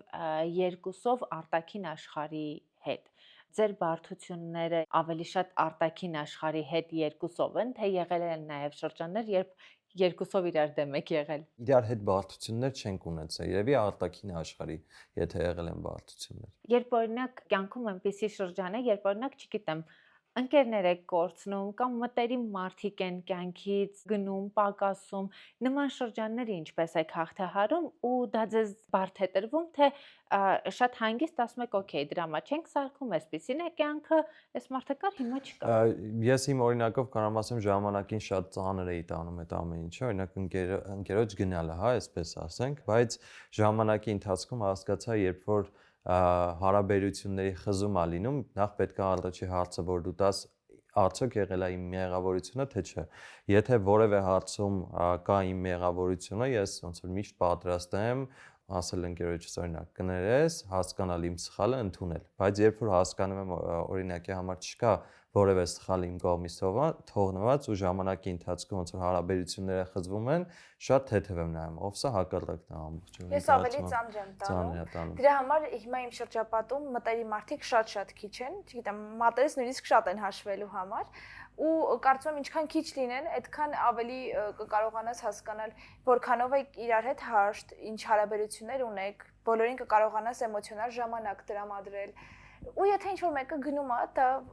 իր որոշումն է, ու եթե ինքը գնում է, հաստատ կյանքի ինչ-որ փուլում այսպես թե այնպես պետք է գնար, դա կլինի այսօր թե վաղը, այդ արդեն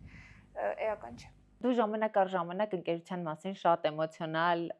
հրապարակումներ ես անում, երբ խոսում ես քո սպասելիքների եւ չարթարացված սպասելիքների մասին։ Վերջերս քո ծննդյան տարեդարձներ ու դու շատ անկեղծ խոստովանություն էիր արել, որ ժամանակին փորձում էիր ծննդյան օրը փախչել երկրից, որովհետեւ կեսգիշերին միշտ սպասում էիր ընկերներիդ ու դուրը թակող չէր լինում։ Այս փուլերը ինչպես կարողացար անցնել ու մի քիչ ավելի ոչ էմոցիոնալ նայել հարցին։ Էլի էմոցիոնալ եմ նայում, բայց ինձ թվում է տարիների ընթացքում հասկանում ես, որ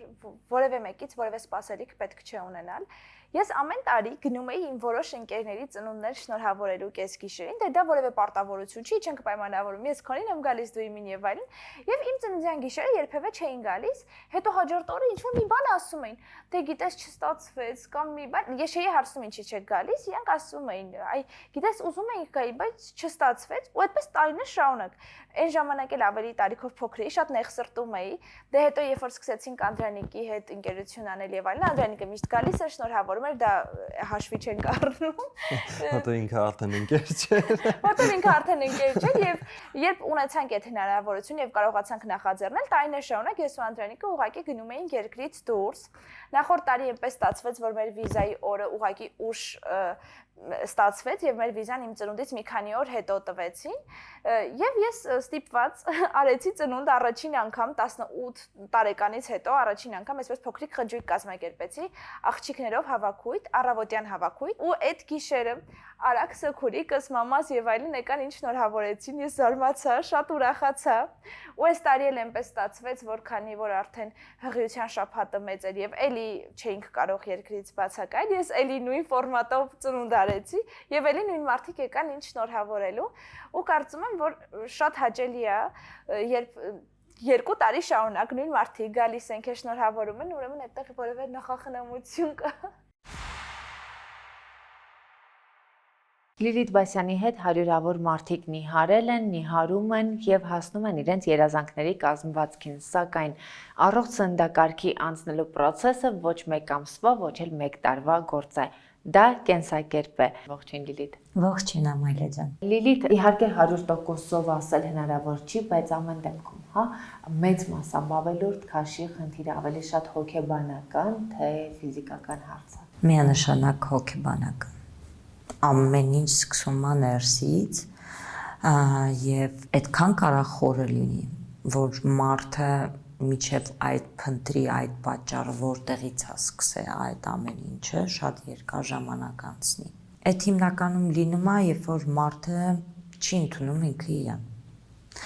Եվ հիմնականում այսքան տարիների փորձը, որը ես ունեմ 9 տարվա, եւ ինքս իմ օրինակով, ինքս իմ հետ խոսալով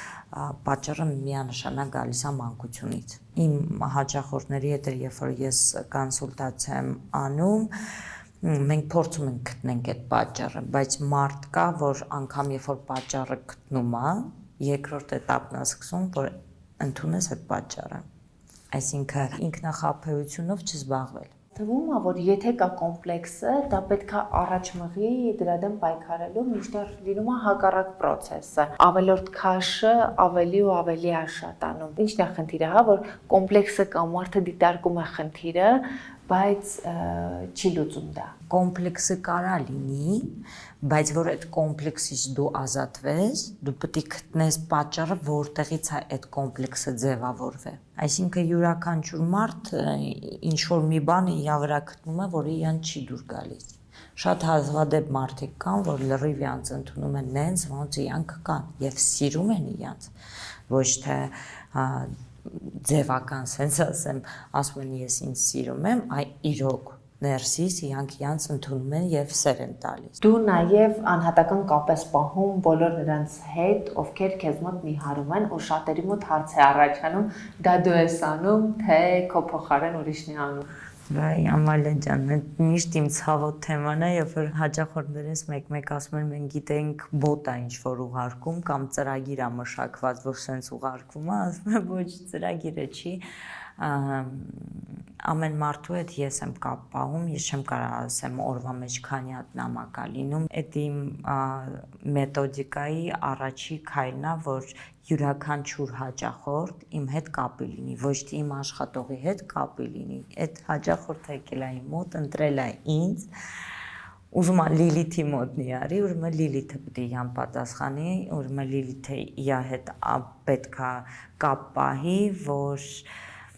ոնց որ մարդուն թև տաս, հավատք տաս, որովհետև մարդը այդ շրջանում շատ կարա կորցնի այդ մոտիվացիան, կարա շեղվի իա ճանապարհից եւ դու պետքա լինես այն մարդը, որը իրան ամեն օր ասի, որ դու կարաս, դու ուժեղես եւ դու պետքա ինքդ քեզ հավատաս։ Այսինքն մարդը, որը այդքան ուժ ունենար եւ հավատ ինքը իր նկատմամբ հաստատ չեր ունենա այդ խնդիրը, ինքը իրանով կնիհարեր։ Բնականաբար դու այն մարդը պետք է դառնաս, որը այդ հավատքը իր մեջ մտցնես, եւ ես շատ ուրախ եմ, որ ես ժամանակին հենց տենց եմ մշակել իմ ծրագիրը, որովհետեւ հենց այդ ծրագրով, այդ կապով ես հաճախ տեսնում եմ մարդիկ գալիս են, պատճում են, գրկում են ամենաթանկ եւ անփոխարինելի բանն է իմ գործի մեջ, որ ես միշտ ասում եմ, կապ չունի ինչքան հաճախորդներ կդառնան։ Եթե օրերից մի օր ես գամ, որ ես ֆիզիկապես չեմ հասցնում, ավելի լավ ես ինչ-որ ժամկետ ասեմ, որ այդ հաջորդ հաճախորդին ես կընդունեմ, բայց ես չեմ տա այդ կապը ոչ մեկին։ Այդ իմ համար սենց ինչ-որ շատ թանկ բան է այդ կապը պահել հաճախորդի հետ։ Լիլիթ, սննդակարգ պահելը մեծ մարտահրավեր է, հա, յուրաքանչյուր մարդու համար, այս խնդիրը մի քիչ ավելի հեշտ է լուծվում, երբ քո փոխարեն սնունդը պատրաստում են, ուղարկում են ու առավել եւս երբ նիհարում ես համեղ սնվելով, հա, այսինքն գայթակղությունները այս առումով քչանում են։ Ինչ առաջարկ ունես դու։ Ես օր-օրի նորանոր սննդակարգներ եմ մշակում, որ հանկարծ մարդիկ չհոգնեն, մարդը անգամ չզգա, որ ինքը նիհարում է, դիետա է պահում։ Ճիշտ ասած, երբ որ տարիներ առաջ ստեղծել եմ առաքման բաժինը, այսինքն որ անհատական սննդակարգ մշակեմ մարդկանց համար եւ սնունդը առաքվի, իմ պրինցիպներից մեկը եղել է, որ ինքը մաքսիմալնի լինի մատչելի, այսինքն յուրաքանչյուր մարդ կարենա դրանից օգտվի։ Որոշ ժամանակ անց ես հասկացա իմ հաճախորդներից, որ կան հաճախորդներ, որը ավելի բծախնդիր են, այսինքն ինչ որ ուզում են տավարի միս, ձուկ, լասոյ, սալման, ծովամթերքներ, եւ իրանց համար որոշեցի, որ կբաժանվի, կլինի հասարակ ծրագիր եւ լյուքս ծրագիր եւ յուրաքանչյուր մարդ ինքն է արդեն որոշում, որ փաթեթից ինքը օգտվի եւ այդ փաթեթի մեջ ես նախապես զգուշացնում եմ, որ այս մի փաթեթի մեջ դուք կստանաք այսքանը, այս մի փաթեթի մեջ դուք կստանաք այսքանը եւ ես թողել եմ, որ ամեն մարդ ինքը որոշի։ Իսկ եթե ավելի մանրամասն խոսենք, հա, ինչ տարբերություններ կան լյուքս ծրագրի եւ հասարակ ծրագրի միջեւ։ Հասարակ ծրագրի մեջ մենակ մսեղենից մտնում է հավի կրծքամիս, իսկ լյուքսի մեջ մտնում է ամեն օր ձուկ կամ ծովամթերք կամ տավար եւ համ ճաշ եւ համ ընտրիկը լինում է մսային։ Մի հարց էլ կա, որը վերջին ժամանակներում ձեզ հետ կապված բավականին քննարկվում էր։ Ժամանակին ձեր զույգը շատ մտերիմ էր Հայկ Տաթև զույգի հետ։ Ժամանակի հետ կարծես թե այդ ընկերությունը կորավ մարդկանց տեսադաշտից։ Կողքից ամենայն դեպս տպավորություն է, որ այլևս շփում չկա, միգուցե կա։ Իրականում ինչ տեղի ունեցավ ձեր եւ իրենց միջեւ, որովհետեւ ժամանակին կարծես միասին ճամփորդում էիք, անընդհատ ժամանակ էիք անցկացնում միասին։ Շփումը մինչև օրս կա, ժամանակի ընթացքում զուտ այն, եթե մի քիչ հետ գնանք, հա, ստորիներ բաժնում իրար հետ ավելի ակտիվ էինք, սենց ասած, մի փոքր շփումը պակասել է, բայց այդ շփումը չի ոնց որ քչացել։ Ընկերությունն ու մտերմությունը նույնն է, ինչ բնականաբար կարծում եմ, երբ որ ժամանակի ընթացքում ամենօրյա շփումը կարա պակասի ժամանակի ընթացքում, նաև մտերմությունն է մի փոքր պակասում, բայց մինչև օրս շփում որպես այդպեսին ունենք իրար հետ իհարկե։ Եթե ընկերությունը անվանում ենք շփմանը, բնականաբար կա, եթե ընկերությունը անվանում ենք ամենօրյա շփմանը, չկա։ Այսինքն զուտ շփումն է պակասել։ Իրականում ընկերությունը, քանի որ մեզնից յուրաքանչյուրը մի կերպ են գալու, օրինակ կան մարդիկ, ովքեր կարող է տարին մեկ անգամ շփումն էլ ընկերություն համարեն, ու կան մարդիկ, ովքեր այդ ընկերությունը դիտարկում են այդ հենց ամենօրյա շփումները։ Իրականում այդ տեսանկյունությամբ հարցնում, դա ընկերություն է, թե ընկերություն չի, արդեն գնահատական է, ես չեմ կարող տալ։ Ասում ենք կարող պատասխանենք այն դեպքում, երբ որ հասկանանք ըստ հարցի, այս դեպքում ընկերությունը որն է, եթե ամենօրյա շփումն է, բնականաբար այդ դեպքում եկեք սկզբում հասկանանք ձեզ համար ընկերությունը ինչ է։ Ինչա քո համար ընկերությունը։ Ես շատ ընկերներ ունեմ, բայց մտերիմ ընկերներ, որպես այդպեսին երևի թե 2-3 ընկեր, առաջին տեղում Անդրանիկն է։ Մարդիկ, ում հետ դու կարող ես կիսվել ցանկացած իրավիճակում, եւ բարդ փուլերում, եւ ուրախ փուլերում, ովքեր քեզ աջակից կլինեն։ Այդ մարդիկ իրական եզակի են ու կարծում եմ յուրաքանչյուր մարդու կյանքում, եթե ամեն մեկս նայենք, չեն կարող լինել այսպես շատ մարդիկ, ում հետ մենք կկարողանանք հնարավորինս բաց լինել, ընկերական լինել, կիսվել մեր բոլոր հույզերով, չէ՞։ Ժամանակի ընթացքում բնականաբար շփումը ընկերությունը ավելի շատ է եղել։ Եթե նայում ենք օրինակի համար կանանք անվանենք օրինակ իմ շրջապատում, ընկերները կարելի ասել շատ քիչ չեն, որտեղ հիմնականում այն մարդիկ, հա, ում անվանում եմ ընկեր, ամենօրյա շփում ունեմ հետները։ Ժամանակի ընթացքում, քանի որ ոնց որ շփումը նվազել է, միգուցե այն ջերմ ընկերությունը չկա, բայց ոնց որ հարաբերությունների վրա որևէ բան չի անդրադարձել, որ կարող իրար բարև չտան կամ իրար հետ շատ ջերմ չլինենք, այդ ջերմությունը ամեն դեպքում կա մինչև օրս։ Առհասարակ մարդկանց պակասը հետո զգում եք ձեր կյանքում, թե այս առումով դուք իրար այնքան եք լրացնում երկուսդ հենց իրար, որ մարդկանց պակասը հետո այդքան չեք զգում։ Միանշանակ զգում ես, մանավանդ մարդիկ ում հետ դու շփվում ես շատ մտերիմ, ամեն օր միասին ճամփորդում ես եւ այլն եւ հետո մեկ էլ ավելի դադարում է շփումը եւ իրար էլ չեք տեսնում, միանշանակ այդ բացը լինում է, հետո ամեն դեպքում մեր կյանք գալիս են նոր մարդիկ, այդ բացը լրացնում են ու դա յուրաքանչյուր մարդու կյանքում այդպես է։ Բնականաբար, երբ որ ինչ-որ մեկի հետ է մտերիմ շփվում ես, արդեն իրանից այդ ջերմություն ես ստանում, իրանից որևէ բան սովորում ես ու երբ որ օրինակի համար ժամանակի ընթացքում շփումը պակասում է, այդ բացերը զգալու ես։ Ովսիկ, գիտես դու խոստովանություններ արել ես, որ ժամանակի հետ դու անընդհատ չէիր կարողանում քեզ համար ընկերներ ընտրել եւ ժամանակի հետ սովորեցիր քեզ համար ընկերներ ընտրել։ Ինչ ես կարծում, հիմա քո կյանքում կարողանում ես ընկերներ ընտրել, թե Հիմա իմ կյանք շատ նոր մարդիկ, այսպես ասած, չեմ թողնում, ոչ թե օ մի եկեք, այլ այսպես մտերմություն շատ դժվար է ստեղծվում մարդկանց հետ, որովհետև կարծում որ ժամանակի միջով այսպես ձեր ընկերությունը պետք է անցնի, որ հաստատվի։ Շատ հաճախ օրինակ Instagram-ում մարդիկ տեսնում են, որ, չգիտեմ, ես եւ Անդրանիկը անում ենք միասին story-ներ, օ իրենք ուրեմն մտերիմ են, բայց գուցե աշխատանքի բերումով, դե Անդրանիկի մասին չի խոսքը X մարդը, գուցե աշխատանքի բերումով, ինչ որ ճամփորդություններ ա եղել եւ այլն, եւ այդ մարդիկ ուղղակի անընդհատ իրար հետ երևացել են նույն վայրում, բայց դա բացարձակ պարտադիր չի, որ իրենք լինեն մտերիմ ընկերներ։ Գուցե տպավորությունն այդպեսին լինի ուղղակի։ փոքրիկ հիասթափությունները կյանքում հիմա արդեն երկուսով ապրում, երկուսով հաղթահարում եք, թե ամեն դեպքում տարբեր կերպ եք դրանք ապրում ու հաղթահարում։ Բայց ես դա նենց եմ ապրում, Անդրանիկը չի կարա զերծում։ Անդրանիկի իմ հետ հավասար բոլոր process-ներում ներգրաված է լինում ու հաղթահարում է։ Ինձ թվում է ես էլ քեզ եմ օգնում որոշ հարցերում, երբ որ ինչ որ խնդիրներ ա լինում, փորձում եմ օգնել, որ Հա, խնդիրներ, հա, բայց այդպես ինչ որ էմոցիոնալ ծանր տանել որևէ բան իմ մոտ շատ քիչ է լինում։ Անդրանիկը ավելի թեթև կարա ապրում, աշխատանքային ինչ որ խնդիրներ լինի, էլի այդպես։ հիմա կնային կմտածեն, այս տղայի մոտ ամեն բան լավ է։ Ոչ մի բարդություն, ոչ մի խնդիր։ Լավ է, ամեն բան լավ է։ Կզարմանան, կասեն Instagram-յան մի բան է։ Կեղծում է։ Fake իրականություն։ Fake իրականություն։ Իսկ իրականում Instagram-ում fake իրականություն չստեղծելու սահմանը որտեղ է։ Ուղղակի լինել անկեղծ, լինել այնպեսին ինչպեսին կաս, եթե որևէ բան չես ուզում ասել, չկեղծել ու ուղղակի չասել, եթե որևէ բանով կիսվում ես, կիսվել հնարավորինս անկեղծ ու բաց, առանց ինտրիգների։ Իդեպ ես ինտրիգներ էլ չեմ սիրում, հիմա Instagram-ում շատ դիտումներ հավաքելու ու շատ հետևորդներ հավաքելու հիմնական կոմպոնենտներից մեկը յուրաքանչյուր իրավիճակում դրամա եւ ինտրիգ ավելացնելն է։ Ես ավելի խաղաղ մարդ եմ, չեմ սիրում ինտրիգներ, չեմ սիրում վեճեր, փորձում եմ ուղղակի ներկայացնել իրականությունը ինչպես կա, արդեն ինչքան դիտումը հավաքում եւ այլն, ուրեմն այդքան էլ պետք է։ Մենք միևնույնն է Instagram-ում որոշակի ֆիլտրված կյանք ենք, չէ, ներկայացնում, որքան էլ ուզենք 100%-ով ներկայացնել մեր կյանքը,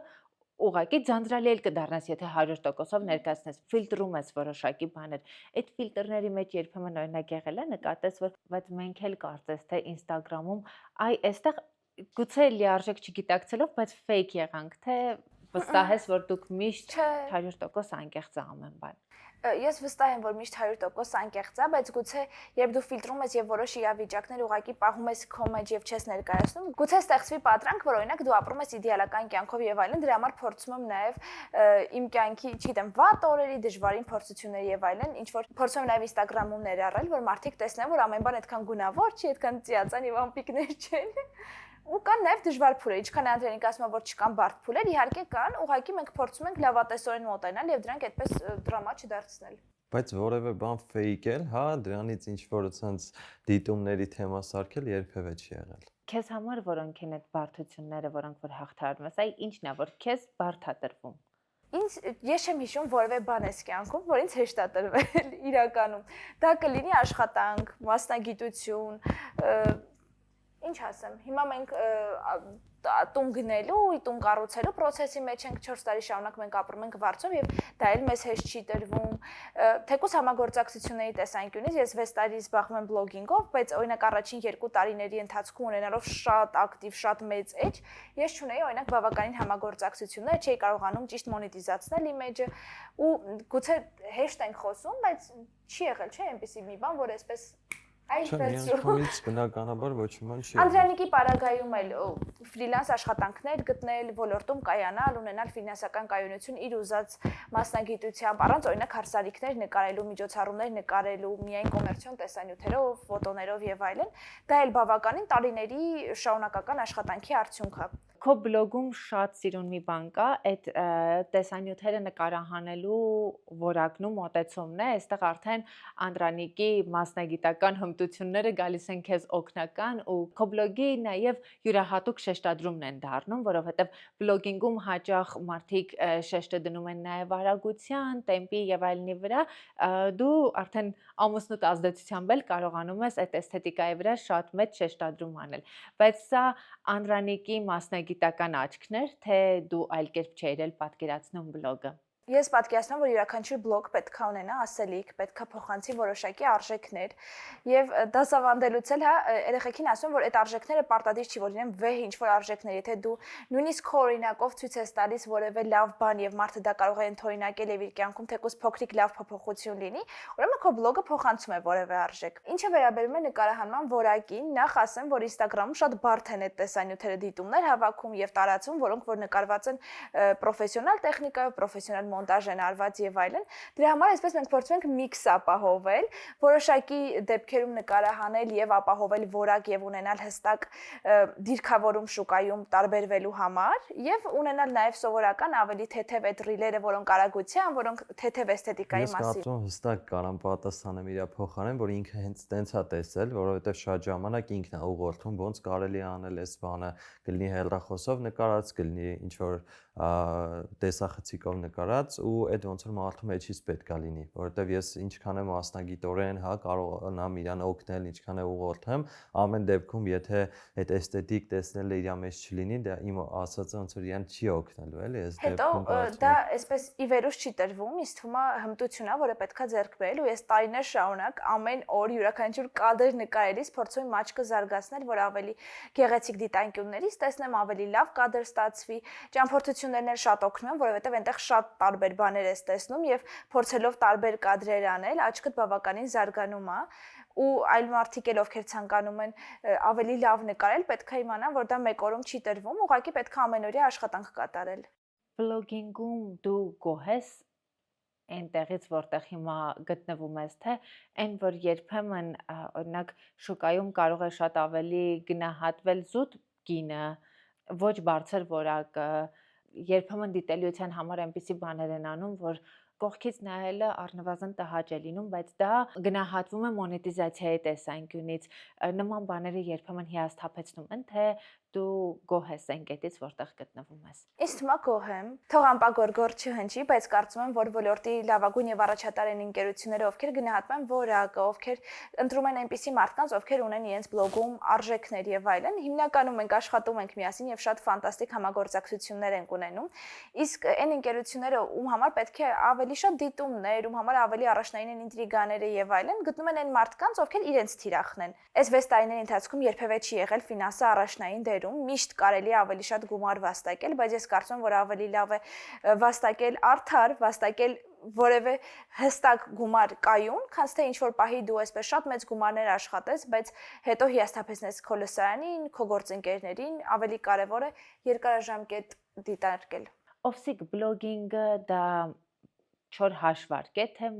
նաև ինչ-որ միտեղ մարդու աստղը եւ լսարանի աստղը պիտի համընկնեն, բռնեն իրար հետ, ինչպես ասում են։ Մեր դեպքում այդպես է եղել, բացարձակ հաշվարկ չի եղել, մենք ընդհանրապես չենք մտածել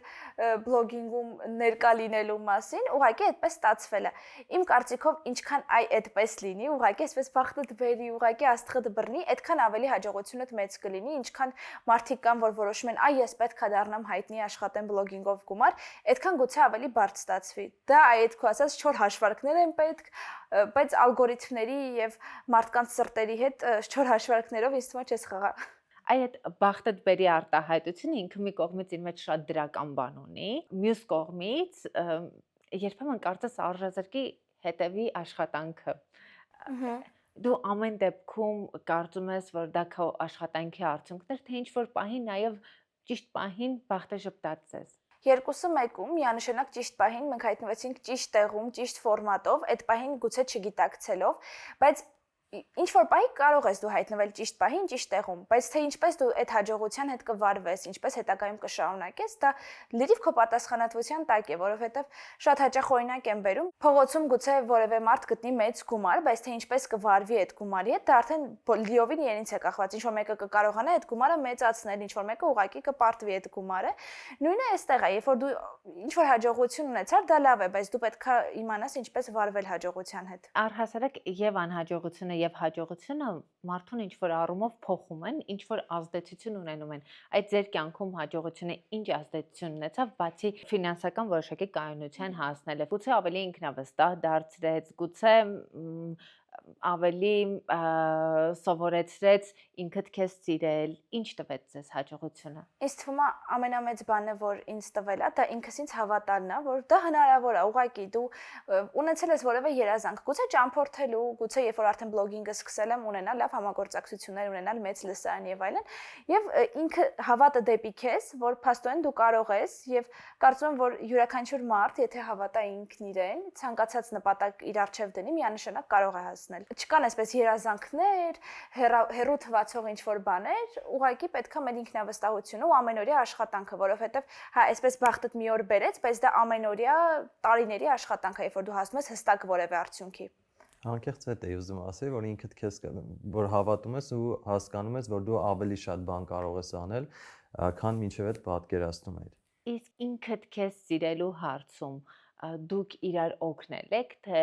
հանդիպեցիք այն ժամանակ, երբ արդեն յուրաքանչյուրիդ մեջ կար ինքն իրեն սիրելու այդ հմտությունը։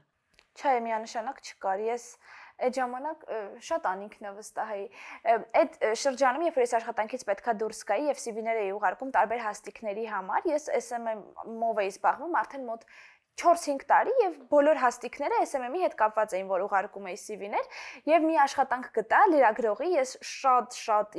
մեծ երազանք ունեի աշխատել որպես լրագրող, ուղղակի ուղարկում եմ CV առանց հույս ունենալու, որ այդ մարդիկ ինձ կպատասխանեն, որովհետեւ ես ոչ կրթություն ունեմ, ոչ հմտություններ ունեմ եւ ինձ ընդունում են այդտեղ աշխատանքի։ Դա երևի առաջին ճտիկն էր, որ փաստորեն եթե դու մի բանի սրտե իսկապես շատ ուզում ես, դա կարող է կյանքում իրականանալ։ Ու երևի հենց այդտեղից սկսեցի քիչ-քիչ փոքր քայլերով հավատալ ամեն բան կարող է իրականություն դառնալ։ Ինձ համար օրինակ Փարիզում լինելը, Նյու Յորքում լինելը դա մի անհավանական թվացող երազանք էր։ Դեռ Փարիզում էլի մի քիչ հավատում էի, բայց որ մի օր կյանքում կհայտնվեմ ես Նյու Յորքում, այդ չգիտեմ իմ համար ինչ էր։ Ու ես այս տարի ամանորին այն ամենահեքիաթային շրջանում եղել եմ Նյու Յորքում, էդ էլ ինքս ինձ հավատալու, ինքս ինձ որևէ բան ապացուցելու մի միջոց էր, որ փաստորեն հնարավոր է։ Ինքնավստահ եմ եղել ի սկզբանե, բայց բնականաբար ովսը օգնել է նաև այդ ինքնավստահությունը ել ավելի շատ ձեռք բերելու հարցում։ Ուզում եմ նաև հարաբերությունների տեսանկյունից մոտենանք այս հարցին, որովհետև երբեմն մենք դիմացինի աչքերով ենք սկսում սիրել ինքներս մեզ, ու հետո նոր դա պրոյեկտվում է հենց մեր հայացքին ինքներս մեզ, այսինքն դիմացինի սիրո միջոցով մեզ սիրում ենք, հետո մենք ինքներս ենք մեզ սիրում։ Օրինակ քո մեջ այդ սերը ինքդ քո հանդեպ միշտ եղել է, թե նաև Անդրանիկի ազդեցությամբ զարգացավ։ Միանշանակ Անդրանիկի ազդեցությամբ։ Անդրանիկը ինձ այնքան լավ բաներ է ասում, որ եթե ես ուղղակի Անդրանիկի աչքերով ինձ պատկերացնեմ, իմ ինքնավստահությունը կթռնի երկինք։ Ես Անդրանիկից ինձ բան ասում, հա Հա։ Իրոք։ Իմ մասին ես ասում։ Ես էլ Անդրանիկին եմ փորձում լավ բաներ ասել, բայց իրականության սահմաններում, օրինակ աշխատանքներն եմ շատ կովում, ինքը ասում է, հա, բայց լավ է եղել այս վիդեոն, որ ասում շատ լավ է եղել։ Ասում հաստատ, ասում տենց համոզվում ենք էլ երկուսս էլ մի 3 հայից հետո։ Նույնն եմ ասել։ Ամեն դեպքում սկսեցիք ինքներիցս ավելի շատ սիրել իրար Բնականաբար։ Պետք է յուրաքանչյուր մարդ կարողանա գնահատել ինքն իրեն, իր աշխատանքը։ Իրականում այսպես խոսում ենք, թվում է թե մենք հաստատ շատ ինքնավստահ ենք եւ այլն, ինչ որ դեպքերում մենք էլ կաղում ենք, բայց կարծում օրինակ աշխատանքը գնահատելու հետ կապված յուրաքանչյուրս մեր աշխատանքը պարտավոր ենք գնահատել, որովհետեւ հիմնականում դիմացինները փորձում են ինչ որ առնով արժե զրկել քո գործը, դու պետքա ամուր կանգնած լինես ու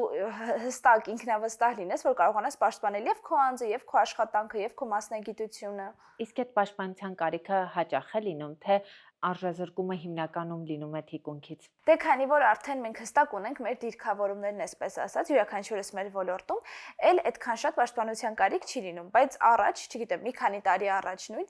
բլոգինգը ընդհանրապես մասնագիտություն չէր համարվում, բլոգերների հետ կապված խոսակցությունները շատ ավելի շատ էին,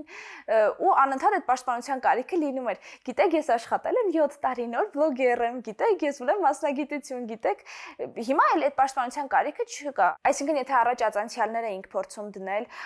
ես համ բլոգեր եմ, համ SMM եմ անում, համ ես, որ հանկարծ չմտածեմ, որ դու մենակ բլոգեր ես, ուրեմն պարապես։ Հիմա ես հստակ ասում եմ, ես զբաղվում եմ միայն բլոգինգով եւ բացարձակ դրանից չեմ ամաչում, որովհետեւ արդեն նախ ես էլ վստահ եմ իմ մասնագիտության, այս բայի աշխատանքի վրա եւ մարդիկ էլ արդեն հասկացել են, որ դա բացարձակ հեշտ գործ չի, 24/7 ներգրավվածություն է պահանջում, մի շարք հմտություններ է պահանջում, որը պետքա տարիների ընթացքում դու զարգացնես, դա կլինի